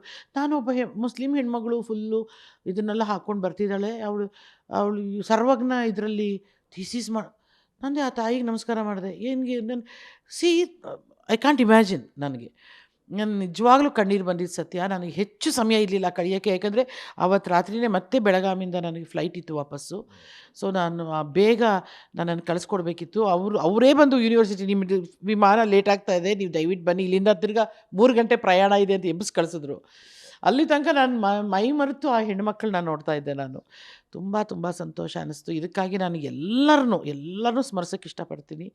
ಯಾಕಂದರೆ ನಾನು ನೆನೆಸದೆ, ನಾನು ಅಂದುಕೊಳ್ಳೋದು, ಯಾಕಂದರೆ ಈ ಸಿನಿಮಾಗಳು ಕಾಂಪಿಟೇಷನಲ್ಲಿ ಇದ್ದಾಗ ಲಕ್ಷ್ಮಿ ನಮ್ಗೆ ಅನಿಸ್ತಾ ಇರುತ್ತೆ, ನಮ್ಮ ಸಿನಿಮಾ ಕಾಂಪಿಟೇಷನಲ್ಲಿದೆ, ನಾನು ಬಂದರೂ ಬರ್ಬೋದು, ಅದೆಲ್ಲ ನಮ್ಗೆ ಮೊದಲೇ ಗೊತ್ತಿರುತ್ತೆ. ಅಥವಾ ಇನ್ನೇನಾದರೂ ಪ್ರಶಸ್ತಿಗಳಾದರೆ, ಇದರಲ್ಲಿ ನನ್ನ ಹೆಸರಿದೆ, ನನ್ನ ಬರ್ಬೋದು. ಇದು ಯಾವುದೇ ಒಂದು ಅಪೇಕ್ಷೆ ಇಲ್ಲದೆ, ಯಾವುದೇ ಒಂದು ಕೋರಿಕೆ ಇಲ್ಲದೆ, ಯಾರ ಹತ್ರನೂ ನಾನು ಕೇಳ್ಕೊಳ್ದೆ, ಅಥವಾ ನನಗೆ ಕೊಟ್ಟಿದ್ದು ಅಥವಾ ಬಹುಶಃ ನನ್ನ ಪಕ್ಷದ ಹಿರಿಯರು, ನನ್ನ ಸಂಘದ ಹಿರಿಯರು ಅಥವಾ ನನ್ನ ಒಂದು ತಂದೆ ತಾಯಂದಿರು, ನನಗೆ ಪಾಠ ಕಲಿಸಿದವರು, ಎಲ್ಲ ಡೈರೆಕ್ಟರ್ಸು, ಪ್ರೊಡ್ಯೂಸರ್ಸು, ನನ್ನ ಚಿತ್ರರಂಗ ಮತ್ತು ನನ್ನನ್ನು ನಿಜವಾಗ್ಲೂ ಹೃದಯದಿಂದ ಅಭಿಮಾನಿಸುವ ಅಭಿಮಾನಿಗಳು ಇವರೆಲ್ಲರ ಆಶೀರ್ವಾದ ಅನಿಸುತ್ತೆ ಲಕ್ಷ್ಮಿ. ಸೂಪರ್. ವೀಕ್ಷಕರೇ, ಇದು ತಾರಮ್ಮ ಅಂತಂದರೆ ಇವ್ರು ಹೇಳ್ದಂಗೆ ಡಾಕ್ಟ್ರೇಟ್ ಕೊಡ್ತಿದ್ದೀವಿ ಅಂತಂದಾಗ ಯಾರೋ ಒಬ್ರು ಕರೆ ಮಾಡಿದಾಗ ಎಲ್ಲಿ ಎಷ್ಟೊತ್ತಿಗೆ ಯಾವತ್ತು ಬರಬೇಕು ಅಂತ ಕೇಳೋರಿದ್ದಾರೆ. ಅಥವಾ ಇತ್ತೀಚಿನ ದಿನಗಳಲ್ಲಿ ನನಗೊಂದು ಡಾಕ್ಟ್ರೇಟ್ ಬೇಕು ಅಂತೇಳ್ಬಿಟ್ಟು ದುಡ್ಡು ಕೊಟ್ಟು ಡಾಕ್ಟ್ರೇಟ್ನ ಕೊಂಡುಕೊಳ್ಳೋರು ಕೂಡ ಇದ್ದಾರೆ. ಅದು ಸಾಕಷ್ಟು ಜನಕ್ಕೆ ಗೊತ್ತಿರ್ತಕ್ಕಂಥ ವಿಚಾರ. ಇವರ 40 ವರ್ಷಗಳ ಚಿತ್ರರಂಗದ ಸೇವೆ ಗುರುತಿಸಿ ನಿಮಗೆ ಈ ಥರ ಡಾಕ್ಟರೇಟ್ ಗೌರವವನ್ನು ನೀಡ್ತಾ ಇದ್ದೀವಿ ಅಂತಂದಾಗ ಅದನ್ನು ಅಂದರೆ ಬೇಡ ಅಂತ ತಿರಸ್ಕರಿಸಿದಂಥ ಮೊದಲ ಮಹಿಳೆ ಇವರೇ ಅನಿಸುತ್ತೆ. ಎಸ್, ಅದರ ಹೊರತಾಗಿ ಡಾಕ್ಟ್ರೇಟ್ ಪಡೆದು ನೀವು ಮನೆಗೆ ಬರ್ತೀರಾ. ನೀವು ಡಾಕ್ಟ್ರೇಟ್ ಪಡೆದಾಗ ಎಷ್ಟು ಖುಷಿ ಆಯಿತು ನನಗೆ ಗೊತ್ತಿಲ್ಲ. ನಿಮ್ಮನ್ನು ಅಭಿನಂದಿಸೋದಕ್ಕೆ ಇಡೀ ಚಿತ್ರರಂಗದ ತಾರೆಯರೆಲ್ಲ ಸೇರಿ ತಾರಮ್ಮನ ಮನೆಗೆ ಬರ್ತಾರಲ್ಲ, ಡಾಕ್ಟರ್ ತಾರಮ್ಮನ ಮನೆಗೆ. ಆ ವಿಡಿಯೋ ನೋಡಿ ನನಗಂತೂ ಆ 70s, 80s, 90s ಈಗಿನ ಕಾಲದ ಹೀರೋಯಿನ್ಸು ಎಲ್ಲರನ್ನೂ ಒಂದೇ ವೇದಿಕೆಯಲ್ಲಿ ಇದೇ ಮನೆಯಲ್ಲಿ ನೋಡಿದಾಗ ನನಗಾಗಿದ್ದ ಖುಷಿ ಅಂತೂ ನನಗೆ ಎಷ್ಟು ಖುಷಿಯಾಗಿದೆಯೋ ಇಡೀ ಚಿತ್ರರಂಗಕ್ಕೂ ಅಷ್ಟೇ ಖುಷಿಯಾಗಿದೆ. ಬಹುಶಃ ಭಾರತೀಯ ಚಿತ್ರರಂಗದಲ್ಲಿ ಈ ಥರದ ಒಂದು 70ಸಿಂದ ಈಗಿನ ಜನ್ರೇಷನ್ವರೆಗೂ ಎಲ್ಲ ಅಭಿನೇತ್ರಿಯರು ಒಟ್ಟಿಗೆ ಸೇರಿರೋದು ಇದೇ ಮೊದಲು ಅನಿಸುತ್ತೆ.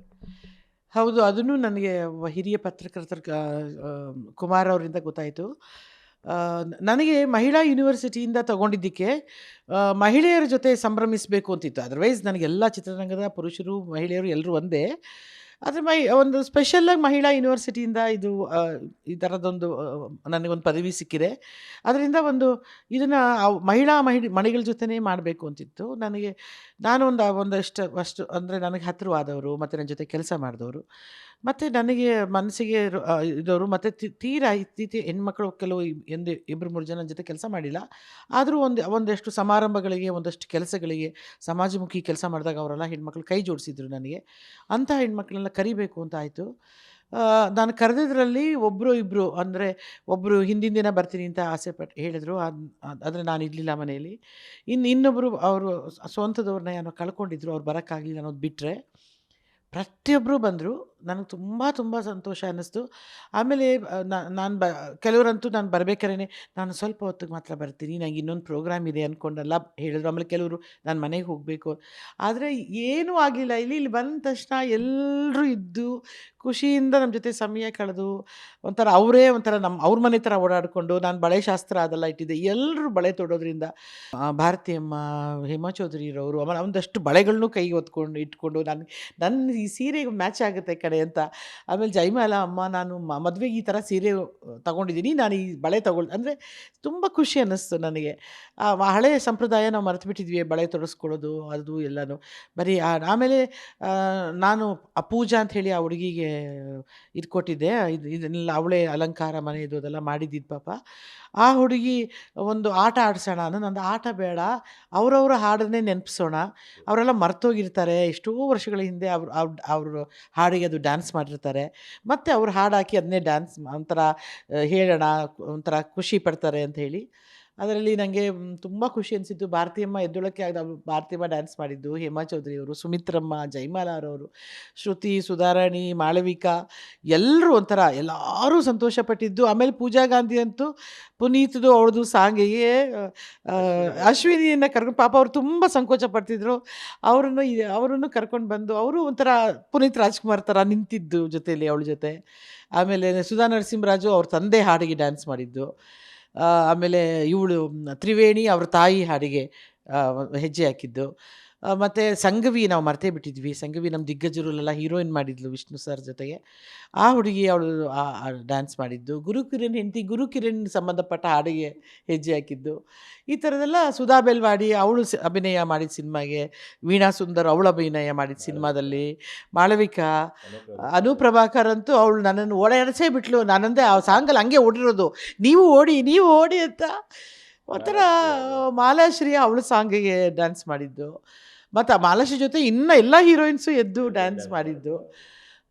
ಯಾವುದನ್ನು ಬಿಡಲಿ, ಯಾವುದನ್ನು ಹೇಳಲಿ, ಈಗಲೂ ನನಗೆ ನಮ್ಮ ಕಲಾವಿದರೆಲ್ಲ ಫೋನ್ ಮಾಡ್ತಾ, ಅಯ್ಯೋ ನಾನು ಇನ್ನೂ ಅದೇ ಗುಂಗಲ್ಲಿದ್ದೀನಿ, ತುಂಬ ಚೆನ್ನಾಗಿತ್ತು, ತುಂಬ ಚೆನ್ನಾಗಿತ್ತು. ಮಾಳವಿಕಾ, ಅಂಜಲಿ ಇವರೆಲ್ಲರೂ ವಾಯ್ಸ್ ಮೇಲ್ಗಳಲ್ಲಿ, ತ್ರಿವೇಣಿ ವಾಯ್ಸ್ ನೋಟ್ಗಳಲ್ಲಿ ನಮಗೆಲ್ರಿಗೂ ಮೆಸೇಜ್ಗಳನ್ನ ಕಳಿಸಿದ್ದು. ಪ್ರಿಯಾಂಕಾ ಉಪೇಂದ್ರ ಅವಳು ಹಾಡಿಗೆ ಅವಳು ಡ್ಯಾನ್ಸ್ ಮಾಡಿದ್ದು. ಅವಳಿಗೆ ಪಾಪ ಎಲ್ಲಿ ಹೋದರೂ ಹೂವೇ ಹೂವೇ ಹಾಡಾಕ್ಬಿಡ್ತಾರೆ ಅಂದ್ಬಿಟ್ಟು ನಾನು ಬೇರೆ ಏನಾದರೂ ಹಾಕಿ ಅಂದರೆ ಅವರು ಇದನ್ನು ಹಾಕ್ಬಿಟ್ರು, ಮಲ್ಲಾದು ಮಲ್ಲ ಡ್ಯಾನ್ಸ್, ನೀನೇ ಬಾ ರವಿ ಸರ್, ನೀನೇ ಬಾ ರವಿ ಸರ್ ಅಂತೇಳಿ ಎಳ್ಕೊಂಡು ಬಂದು ಪ್ರಿಯಾಂಕಾ ಮಾಡಿದ್ದು.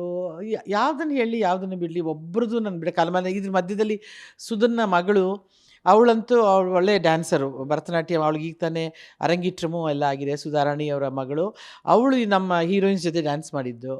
ಈಗ ನಮಗೆ ತುಂಬ ತುಂಬ ಮೆಮೊರೀಸ್ನ ಬಿಟ್ಟು ಒಂಥರ ಅವರು ಎಲ್ಲರೂ ತುಂಬ ಖುಷಿಯಾಗಿ ಇದೇ ಥರ ಸೇರಬೇಕು ನಾವೆಲ್ಲಾದರೂ ಓದ್ತಲ್ಲ, ಅವರಾಗೆ ಅವರೇ ಎಲ್ಲ ಹೇಳ್ತಾ ಇರೋದು. ನನಗೆ ತುಂಬ ಖುಷಿ ಅನಿಸ್ತು ಅವ್ರು ಬಂದು ಸಂತೋಷದಿಂದ ಕಳೆದು, ಮತ್ತು ಎಲ್ರಿಗೂ ಸಂತೋಷನ ಹಂಚ್ತಿರೋದು, ಹೇಳ್ತಿರೋದು ಇದೆಯಲ್ಲ.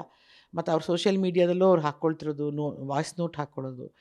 ಹೋಗ ನಾನು ನಿಮಗೆಲ್ರಿಗೂ ಎಷ್ಟು ಥ್ಯಾಂಕ್ಸ್ ಹೇಳಿದ್ರು ಸಾಲದು. I mean all the press carried ಎಲ್ಲರೂ, ಯಾಕಂದರೆ ನಾನು ಯಾರನ್ನೂ ಕರೆದಿರಲಿಲ್ಲ, ಬರೀ ಹೆಣ್ಮಕ್ಳದು ಅಂತ ಹೇಳಿ.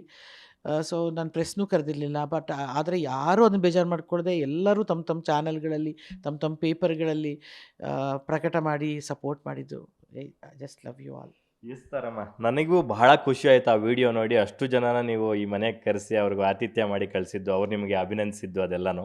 ಅದರ ಹೊರತಾಗಿ ನಾನೊಂದು ಲೈನ್ ಹಾಕಿದ್ದೆ, ಅದರಲ್ಲಿ ಒಂದು ಕಟ್ಸ್ ಮಾಡಿ ಭಾರತಿ ಅಮ್ಮ ಅವರು ಡ್ಯಾನ್ಸ್ ಮಾಡಿದ್ದು ನೋಡಂತೂ ನನಗೆ ಕಣ್ಣು ತುಂಬ ನೀರು ತುಂಬ್ಕೊಂತು. ಇವರೇನಾ ಅನಾರೋಗ್ಯದಿಂದ ಬಳಲ್ತಿದ್ದಾರೆ ಅಂತ ಹೇಳಿದ್ದು ಅಂತ ನಾನು ಹಿಂಗೆ ಹಾಕಿದ್ದೆ ಲೈನು. ಅವರು ಆ ಥರ ಎದ್ದು ಆ ರೆಟ್ರೋ ಸಾಂಗಿಗೆ ಅವರು ಎಕ್ಸ್ಪ್ರೆಷನ್ಸ್ ಕೊಡ್ತಿದ್ರೆ ಹಿಂಗೆಲ್ಲ ನನಗೆ ಒಂಥರ ಖುಷಿ ಆಗೋಯ್ತು. ನಿಜನೋ, ನಾನು ಹೇಳಿದ್ದು ಆ 4 ಹೆಣ್ಮಕ್ಳು ಅಂದರೆ ತಾಯಂದರು, ಸಾವನ್ನು ಗೆದ್ದು ಬಂದ ತಾಯಂದರು. ಮೊದಲನೇದಾಗಿ ಭಾರತಿಯಮ್ಮ, ಅವ್ರು ನಿಮ್ಗೆ ಗೊತ್ತು ಎಷ್ಟು ಅನಾರೋಗ್ಯ ಇದ್ದರು, ಅವ್ರು ಸಾವನ್ನು ಎದ್ದು ಬಂದರು ಭಗವಂತ. ಮತ್ತು ಹೇಮಾ ಚೌಧರಿಯರವರು, ಅವ್ರಿಗೆ ಆಪ್ರೇಷನ್ ಆಗಿದೆ, ಇದಾಗಿದೆ ಎಲ್ಲ ಗೊತ್ತು, ನಿನಗೂ ಗೊತ್ತು, ಸೀರಿಯಸ್ ಅಂತಿದ್ರು. ಅವರು ಸಾವನ್ನು ಗೆದ್ದು ಬಂದರು. ಇನ್ನು ಜಯಮಾಲಾ ಅಮ್ಮ, ಅವರು ಆಲ್ಮೋಸ್ಟ್ ಒಂದು 2 ವರ್ಷಗಳ ಕಾಲ ಹೊರಗಡೆನೇ ಬರಲಿಲ್ಲ ಅವ್ರ ಅನಾರೋಗ್ಯಕ್ಕೆ. ಅವರು ಸಾವನ್ನು ಗೆದ್ದು ಬಂದವರು. ಸುಮಿತ್ರಮ್ಮ ಮಾಡ್ತಾ ಇದ್ದಾರೆ, ಹೌದು ಮಾಡಿದ್ರು. ಮತ್ತು ಸುಮಿತ್ರಮ್ಮ ನಾನು ಬರೋಕ್ಕಾಗಲ್ಲ, ನನಗೆ ತುಂಬ ಇದು ಅಂತೆಲ್ಲ ಏನೇನೋ ಎಕ್ಸ್ಪ್ಲೈನ್ ಮಾಡಿನೂ ಬಂದು ಅವರು ಎದ್ದು ನಿಂತ್ಕೊಂಡು ಡ್ಯಾನ್ಸ್ ಮಾಡಿದ್ದು. ಆಮೇಲೆ ಎಲ್ಲರೂ ಈ 4 ಮನೆಗಳಲ್ಲಿ ಎಲ್ಲರೂ ಹೇಳ್ತಿರೋದೇನೆಂದರೆ ಮತ್ತೆ ರೀಚಾರ್ಜ್ ಆಗಿಬಿಟ್ಟಿದ್ದಾರೆ, ಎಲ್ಲ ಊರುಗಳಿಗೆ ಹೋಗ್ತಿದ್ದಾರೆ ಕಾರಲ್ಲಿ ಅಂತ. ನನಗೆ ಅದೇ ಸಂತೋಷ, ನನಗೆ ತುಂಬ ಖುಷಿ ಕೊಡ್ತು. ಅಂದರೆ ಸಾವನ್ನು ಗೆದ್ದು ಬಂದ ತಾಯಂದ್ರಿಗೆ ನನಗೆ ಸನ್ಮಾನ ಮಾಡಬೇಕು ಅನ್ನೋದು ಇತ್ತು. ಸೊ ಅವರು ಬಂದು ಇವರೆಲ್ಲ ನಮ್ಮ ಜೊತೆ ಸೇರಿದ್ದಿದೆಯಲ್ಲ, ನಮಗೆಲ್ಲರಿಗೂ ಆಶೀರ್ವಾದ ಮಾಡ್ದಂಗೆ ಆಯ್ತದು. ಇನ್ನೊಂದು ವಿಚಾರ ನನಗೇನಪ್ಪ ಅಂತಂದರೆ, ಅಪ್ಪು ಅವರ ನಗು ಮುಖನ ನಾವು ಅಶ್ವಿನಿ ಮೇಡಮ್ ಅವ್ರ ಮೂಲಕ ನೋಡ್ತಾ ಇದ್ದೀವಿ. ಅವರೆಲ್ಲೇ ಬಂದರೂ ಅವ್ರ ಉಪಸ್ಥಿತಿ ಇರುತ್ತೆ, ಆದರೆ ಅವ್ರು ಮಾತಾಡಲ್ಲ. ವಿಶ್ ಮಾಡೋಕ್ಕೆ ಬರ್ತಾರೆ, ಬಟ್ ವಿಶ್ ಮಾಡಲ್ಲ, ವೇದಿಕೆಯಲ್ಲಿ ಇರ್ತಾರೆ, ಹೋಗ್ತಾರೆ. ಬಟ್ ಅವರು ಕೂಡ ಈ ಥರ ಎಲ್ಲರ ಜೊತೆ, ಪೂಜಾ ಗಾಂಧಿ ಅವ್ರ ಜೊತೆ ಅವರು ಅಪ್ಪು ಅವರ ಸಾಂಗ್ಗೆ, ಆ ಮಿಲನಾದ ಸಿನಿಮಾದ ಒಂದು ಸಾಂಗ್ಗೆ ಸುಮ್ಮನೆ ಹಿಡ್ಕೊಂಡು ಅವ್ರನ್ನೊಂದು ರೌಂಡ್ ಹಾಕ್ಸ್ತಾ ಇದ್ರೆ ನಮಗೆಲ್ಲೋ ಒಂದು ಕಡೆ ಸೂಪರ್ ಅಪ್ಪ ಅನಿಸ್ಬಿಡ್ತು. ಆ ಹೆಣ್ಮಗಳು ಒಂಥರ ನಾವೆಲ್ಲ ಮೆಚ್ಕೊಳ್ಳುವಂಥ ಹೆಣ್ಮಗಳು. ಅನೇಕ ಗುಣಗಳು ಆಕೆಯಲ್ಲಿದೆ. ನನಗೆ ತುಂಬ ಸಂತೋಷ ಕೊಟ್ಟಿದ್ದು ಅಂದರೆ, ಆಕೆ ಬಂದು ಸಂತೋಷವಾಗಿ ಇದ್ದಿದ್ದು. ಆಕೆಗೆ ಇನ್ನೊಂದು ಕಾರ್ಯಕ್ರಮ ಇದ್ದರೂ ಅದನ್ನು ನಾನು ಮುಂದಕ್ಕೆ ಹಾಕಿ ಇಲ್ಲೇ ಸಮಯ ಜಾಸ್ತಿ ಕೊಟ್ಟಿದ್ದು, ಕಳೆದಿದ್ದು ಖುಷಿ ಅನ್ನಿಸ್ತು ನನಗೆ. ಸೂಪರ್. ಈ ಸಂತೋಷದ ಸಂಭ್ರಮಗಳು ಮತ್ತೆ ಮತ್ತೆ ನಿಮ್ಮ ಮನೆಯಲ್ಲಿ ರಿಪೀಟೆಡ್ಲಿ ಆಗ್ತಾ ಇರಲಿ ಅಂತ ನಾವು ಆಶಿಸ್ತೀವಿ. ಕೊನೆಯದಾಗಿ ಒಂದೆರಡು ಮಾತು ಕೇಳೋದಾದರೆ, ಡಾಕ್ಟರ್ ತಾರಾ ಅನುರಾಧ ಅವ್ರಿಗೆ ಈಗ ಡಾಕ್ಟ್ರೇಟ್ ಬಂದಿರೋದ್ರಿಂದ ಮತ್ತಷ್ಟು ಜವಾಬ್ದಾರಿಗಳು. ನನಗೆ ಯಾವುದೇ ಜವಾಬ್ದಾರಿಗಳನ್ನು ಕೊಟ್ಟಾಗ ನಾನು ಬದಲಾಗಿದ್ದಿಲ್ಲ, ಅಥವಾ ನನ್ನ ವೈಯಕ್ತಿಕ ಕ್ಯಾರೆಕ್ಟರ್ ಆಗಲಿ, ಅಥವಾ ನಾನು ನಡ್ಕೊಳ್ಳೋ ರೀತಿ ಆಗಲಿ, ನನ್ನ ಆಂಗಿಕ ಇದಾಗಲಿ ನಾನು ಯಾವತ್ತೂ ಬದಲಾಗೋದು ಇಲ್ಲ. ಎಲ್ಲ ಪದವಿಗಳು, ಗೌರವಗಳು ಮತ್ತು ಯಾವುದೇ ಪ್ರಶಸ್ತಿಗಳು ನಮ್ಮನ್ನು ಹುರಿದುಂಬಿಸಿ ಬೆನ್ನು ತಟ್ಟಿ ಮುಂದೆ ನಡೀರಿ ಅಂತ ಹೇಳೋವಂಥದ್ದು ಅಂತ ಅಂದ್ಕೊಳ್ತೀನಿ. ನಮಗೆ ಮಾರ್ಗದರ್ಶನ ಮಾಡ್ಕೊಳ್ಳೋದು ಅಂತ ಅಂದ್ಕೊಳ್ತೀನಿ. ಇದಕ್ಕೆಲ್ಲದಕ್ಕೂ ಕಾರಣರಾಗಿರೋ ಎಲ್ಲ ಮಹನೀಯರಿಗೂ, ಎಲ್ಲರಿಗೂ ಅವರ ಪಾದಾರವಿಂದಗಳಿಗೆ ನಾನು ನಮಸ್ಕಾರ ಮಾಡ್ತೀನಿ. ನನಗೆ ಒಂದು ಪ್ರತಿ ಸತಿ ಯಾವಾಗಲೂ ನನ್ನ ಕುಟುಂಬ, ಅದು ನನ್ನ ಮನೆಯ ತಾಯಿ ಮನೆಯವರ ಆಗಿರಬಹುದು, ಅಥವಾ ನನ್ನ ಯಜಮಾನರ ಮನೆಯಾಗಿರ್ಬೋದು, ಮತ್ತು ಇಡೀ ಚಿತ್ರರಂಗ, ಇಡೀ ನನ್ನ ಪಕ್ಷದ ಗುರು ಹಿರಿಯರು, ಮತ್ತು ರಾಜಕೀಯದಲ್ಲಿ ಅದಕ್ಕಿಂತ ಹೆಚ್ಚಾಗಿ ನನ್ನನ್ನು ಪ್ರೀತಿಸಿ ತಿದ್ದಿರುವಂಥ ಪತ್ರಕರ್ತರು, ಮಾಧ್ಯಮದವರು, ಹಾಗೂ ಎಲ್ಲದಕ್ಕಿಂತ ಮುಖ್ಯವಾಗಿ ನೀವು ಮಾಡುವಂಥ ಆಶೀರ್ವಾದವೇ ಇದಕ್ಕೆಲ್ಲ ಕಾರಣ ಅಂತ ನಾನು ಭಾವಿಸ್ತೀನಿ. ಡಾಕ್ಟ್ರ್ ಅನುರಾಧ, ತಾರಾ ಅನುರಾಧ ಆಗಿದ ತಕ್ಷಣ ನಾನು ಏನೋ ಒಂದು ಬದಲಾವಣೆಯಾಗಿ ಮಾತನಾಡೋ ಸ್ಟೈಲಲ್ಲಿ, ನಡ್ಕೊಳ್ಳೋ ಸ್ಟೈಲಲ್ಲಿ ನಾನು ಯಾವಾಗಲೂ ಬದಲಾಗಿಲ್ಲ. ಅದನ್ನು ನಿರೀಕ್ಷಿಸಲೂಬೇಡಿ. ನಾನು ಮೊದಲಿಂದ ಹೆಂಗಿದ್ದೀನೋ ಹಾಗೇ ಇರ್ತೀನಿ. ನನಗೆಲ್ಲವೂ ಇದೆಲ್ಲ ಸಂದಿದೆ ಅಂತಂದರೆ ಅದು ನನ್ನ ತಂದೆ ತಾಯಿಯರ ಆಶೀರ್ವಾದ ಅಷ್ಟೇ. ನಮಸ್ಕಾರ. ಸೂಪರ್. ಇನ್ನು ಎರಡೇ ಪ್ರಶ್ನೆ ಕೇಳ್ಬಿಡ್ತೀನಿ. ನೀವು ಜೆ ಪಿ ನಗರದ ತಾರಮ್ಮ ಅಂತ ನಮ್ಗೆ ಗೊತ್ತಿತ್ತು, ಈಗ ಜಯನಗರದ ಡಾಕ್ಟರ್ ತಾರಮ್ಮ ಆಗಿದ್ದೀರಾ. ಈ ಮನೆಗೆ ಯಾವಾಗ ಬಂದ್ರಿ? ಮನೆ ಬಹಳ ಬ್ಯೂಟಿಫುಲ್ ಆಗಿದೆ. ನಂಗೆ ನೋಡಿ ತುಂಬ ಖುಷಿ ಆಯಿತು. ಹೊಸ ಮನೆಗೆ ನಾನೇ ಫಸ್ಟ್ ಬಂದ ಮೊದಲ ಜರ್ನಲಿಸ್ಟ್ ಅನಿಸುತ್ತೆ. ಸೊ ಈ ಮನೆಗೆ ಬಂದಿದ ತಕ್ಷಣ ನಿಮ್ಗೆ ಒಂಥರ ಪಾಸಿಟಿವ್ ವೈಬ್ಸ್ ಅನಿಸುತ್ತೆ. ಒಂದು ಕಡೆ ಡಾಕ್ಟ್ರೇಟ್ ಬಂದಿದೆ, ಮತ್ತೊಂದು ಕಡೆ ವೇಣು ಸರ್ ಇದನ್ನೆಲ್ಲ ಫುಲ್ ಡಿಸೈನ್ ಮಾಡಿದ್ರು ಅಂತ ಕೇಳ್ಪಟ್ವಿ. ಅವರು ಮತ್ತೆ ಸಿನಿಮಾಗಳಿಗೆ ಸಕ್ರಿಯರಾಗ್ತಾ ಇದ್ದಾರೆ. ಎಸ್, ಜೆ ಪಿ ನಗರದಲ್ಲಿ ಏನಾಯಿತು, ಆ ಮನೆ ಫುಲ್ಲು ಕಮರ್ಷಿಯಲ್ ಆಗಿ ಅಕ್ಕಪಕ್ಕದಲ್ಲೆಲ್ಲ ಕಮರ್ಷಿಯಲ್ ಬಿಲ್ಡಿಂಗ್ಗಳು ಬಂದುಬಿಟ್ವು. ಆಮೇಲೆ ನಮಗೆ ಅಲ್ಲಿ ಇರಲಿಕ್ಕೆ ಸ್ವಲ್ಪ ಕಷ್ಟ ಆಗ್ತಾಯಿತ್ತು. ಮನೆಯಿಂದ ಕಾರ್ ತೆಗೆಯೋದು ಕಷ್ಟ ಆಗ್ತಾಯಿತ್ತು. ಇದು ನಮ್ಮ ತಾತನ ಮನೆ. ನಮಗೆ ಅಂದರೆ ನಮ್ಮ ಸ್ವಲ್ಪ ಹಿಂಭಾಗಕ್ಕೆ ಬರುತ್ತೆ ಮನೆ. ಅದಕ್ಕೆ ನನ್ನ ತಾಯಿಗೆ ಇಷ್ಟ ಇರಲಿಲ್ಲ. ನಮಗೇನು ರೋಡಿಗೆ ಕಾಣಲ್ಲ, ಮನೆ ಬೇಡ ಅಂತಲ್ಲ ಅಂತಿತ್ತು ಅಮ್ಮ. ಬಟ್ ನನಗೇನೆಂದರೆ ನಮಗೆ ವೇಣುಗೆ ಇಷ್ಟ ಆಯಿತು ಇಲ್ಲಿ ಮನೆ ಮಾಡಬೇಕು ಅಂತ. ನನಗಿಂತ ಹೆಚ್ಚಾಗಿ ವೇಣುಗೆ ತುಂಬ ಇಂಟ್ರೆಸ್ಟ್ ಇತ್ತು. ಸರಿ, ಇಲ್ಲಿಗೆ ಬಂದು 6 ತಿಂಗಳಾಗೋಯಿತು ನಾವು ಮನೆಗೆ ಬಂದು. ಅಂದರೆ 2018ರಲ್ಲಿ ನಾವು ಪ್ರಾರಂಭ ಮಾಡಿದ್ವಿ. ಆಮೇಲೆ 19, 20, 21 ಕೋವಿಡಲ್ಲಿ ನಿನಗೆ ಗೊತ್ತು ನಿಂತೋಯ್ತು, ಯಾರೂ ಕೆಲಸಗಾರ ಬರಲಿಲ್ಲ. ತಿರ್ಗಾ 22ರಿಂದ ವೇಣು ನಿಂತರು. ಅವರೇ ನಿಂತು ನಾನೇ ನಿಂತ್ಕೊಳ್ತೀನಿ ಅಂತ ನಿಂತ್ಕೊಳ್ಳೋಕೆ ಸ್ಟಾರ್ಟ್ ಮಾಡಿದ್ರು. ಮತ್ತು ಅವ್ರಿಗೆ ತುಂಬ ಜನ ಸಹಾಯ ಮಾಡಿದ್ರು. ಮಧು ಸರ್, ಡಾಕ್ಟರ್ ಮಧು ಅವರು, ವಾಸೂರವರು, ನಾಗೇಶ್ರವರು, ಈ ಥರ ಎಲ್ಲ ನಿಂತ್ಕೊಂಡು ಅವ್ರ ಜೊತೆಗೆ ಈ ಕನಸನ್ನು ನನಸು ಮಾಡಿದ್ರು. ಅದೇ ತುಂಬ ನಿಂತು ಶ್ರದ್ಧೆ ವಹಿಸಿ ಕಟ್ಟಿದ್ದು ಖಂಡಿತವಾಗ್ಲೂ ನನ್ನ ಯಜಮಾನನೇ. ಈ ಮನೆ ಒಳಗಡೆ ಕಟ್ಟಬೇಕಾದ್ರೆ ನನ್ನ ಸೇರಿಸ್ತಾನೇ ಇರಲಿಲ್ಲ. ನೀ ಬರಬೇಡ ಅನ್ನೋರು. ಯಾಕೆಂದರೆ ಗೊತ್ತು ನಾನು ಏನಾದರೂ ಬದಲಾವಣೆ ಹೇಳ್ತೀನಿ, ಅದು ಬೇಡ, ಅದು ಹಂಗಿರ್ಬೇಕು, ಇದು ಬೇಡ, ಇದು ಹಿಂಗಿರಬೇಕು ಅಂತೀನಿ ಅಂತನೋ ಏನೋ, ಅಥವಾ ನನಗೆ ಸರ್ಪ್ರೈಸ್ ಕೊಡಬೇಕು ಅಂತನೋ ಏನೋ ನನಗೆ ಸೇರಿಸಲಿಲ್ಲ. ನಾನು ಮಾತ್ರ ದೇವ್ರ ಮನೆ ಮಾತ್ರ ಬೇಡ್ಕೊಳ್ತಾನೆ ಇದ್ದೆ. ನಂಗೆ ಹಿಂಗೆ ಇರಬೇಕು, ಆದಷ್ಟು ದೊಡ್ಡದಿರಬೇಕು, ಹಿಂಗೆ ಕೂತ್ಕೋಬೇಕು, ಆ ಥರ ಏನೇನೋ ಹೇಳ್ತೀನಿ. ಸೊ ಅದೇ ಥರದಲ್ಲಿ ಮಾಡಿಕೊಟ್ರು.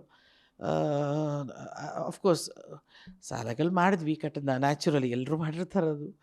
ಲೋನ್ಗಳು ಅದು ಎಲ್ಲ ತೆಗೆದುಕೊಂಡು ಮಾಡಿದ್ವಿ. ನನ್ನ ಕುಟುಂಬ, ವೇಣೂರ ಕುಟುಂಬ ಆಗಲಿ ನಮ್ಮ ಕುಟುಂಬನೂ ಸಹಾಯ ಮಾಡಿದ್ರು. ಸೊ ಹಾಗಾಗಿ ನಮ್ಮ ಕನಸು ನನಸಾಯಿತು.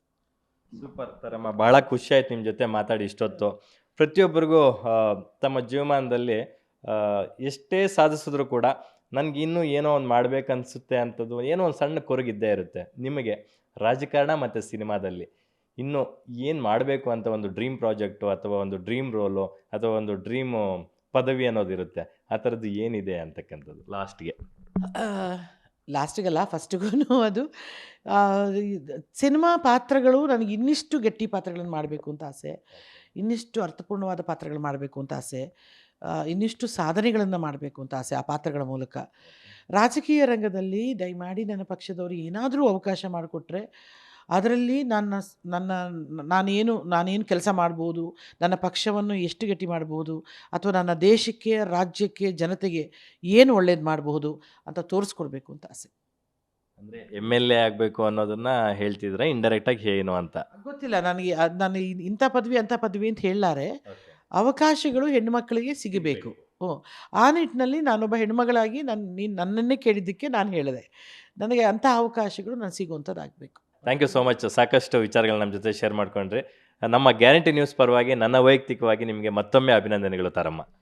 Thank you so much. ನಾನೊಂದು ಹೇಳಲೇಬೇಕು, ಗ್ಯಾರಂಟಿ ನ್ಯೂಸ್ ಇದೇ ಫೆಬ್ರವರಿಯಿಂದ ಪ್ರಾರಂಭ ಆಗ್ತಾ ಇದೆ. ನಮಗೆಲ್ರಿಗೂ ಮನೆಗೂ ಬರ್ತಾ ಇದ್ದಾರೆ ಇನ್ನೊಬ್ಬ ಹೊಸ ಅತಿಥಿಯನ್ನು ಮನಸಾರೆ ಸ್ವಾಗತ ಮಾಡೋಣ.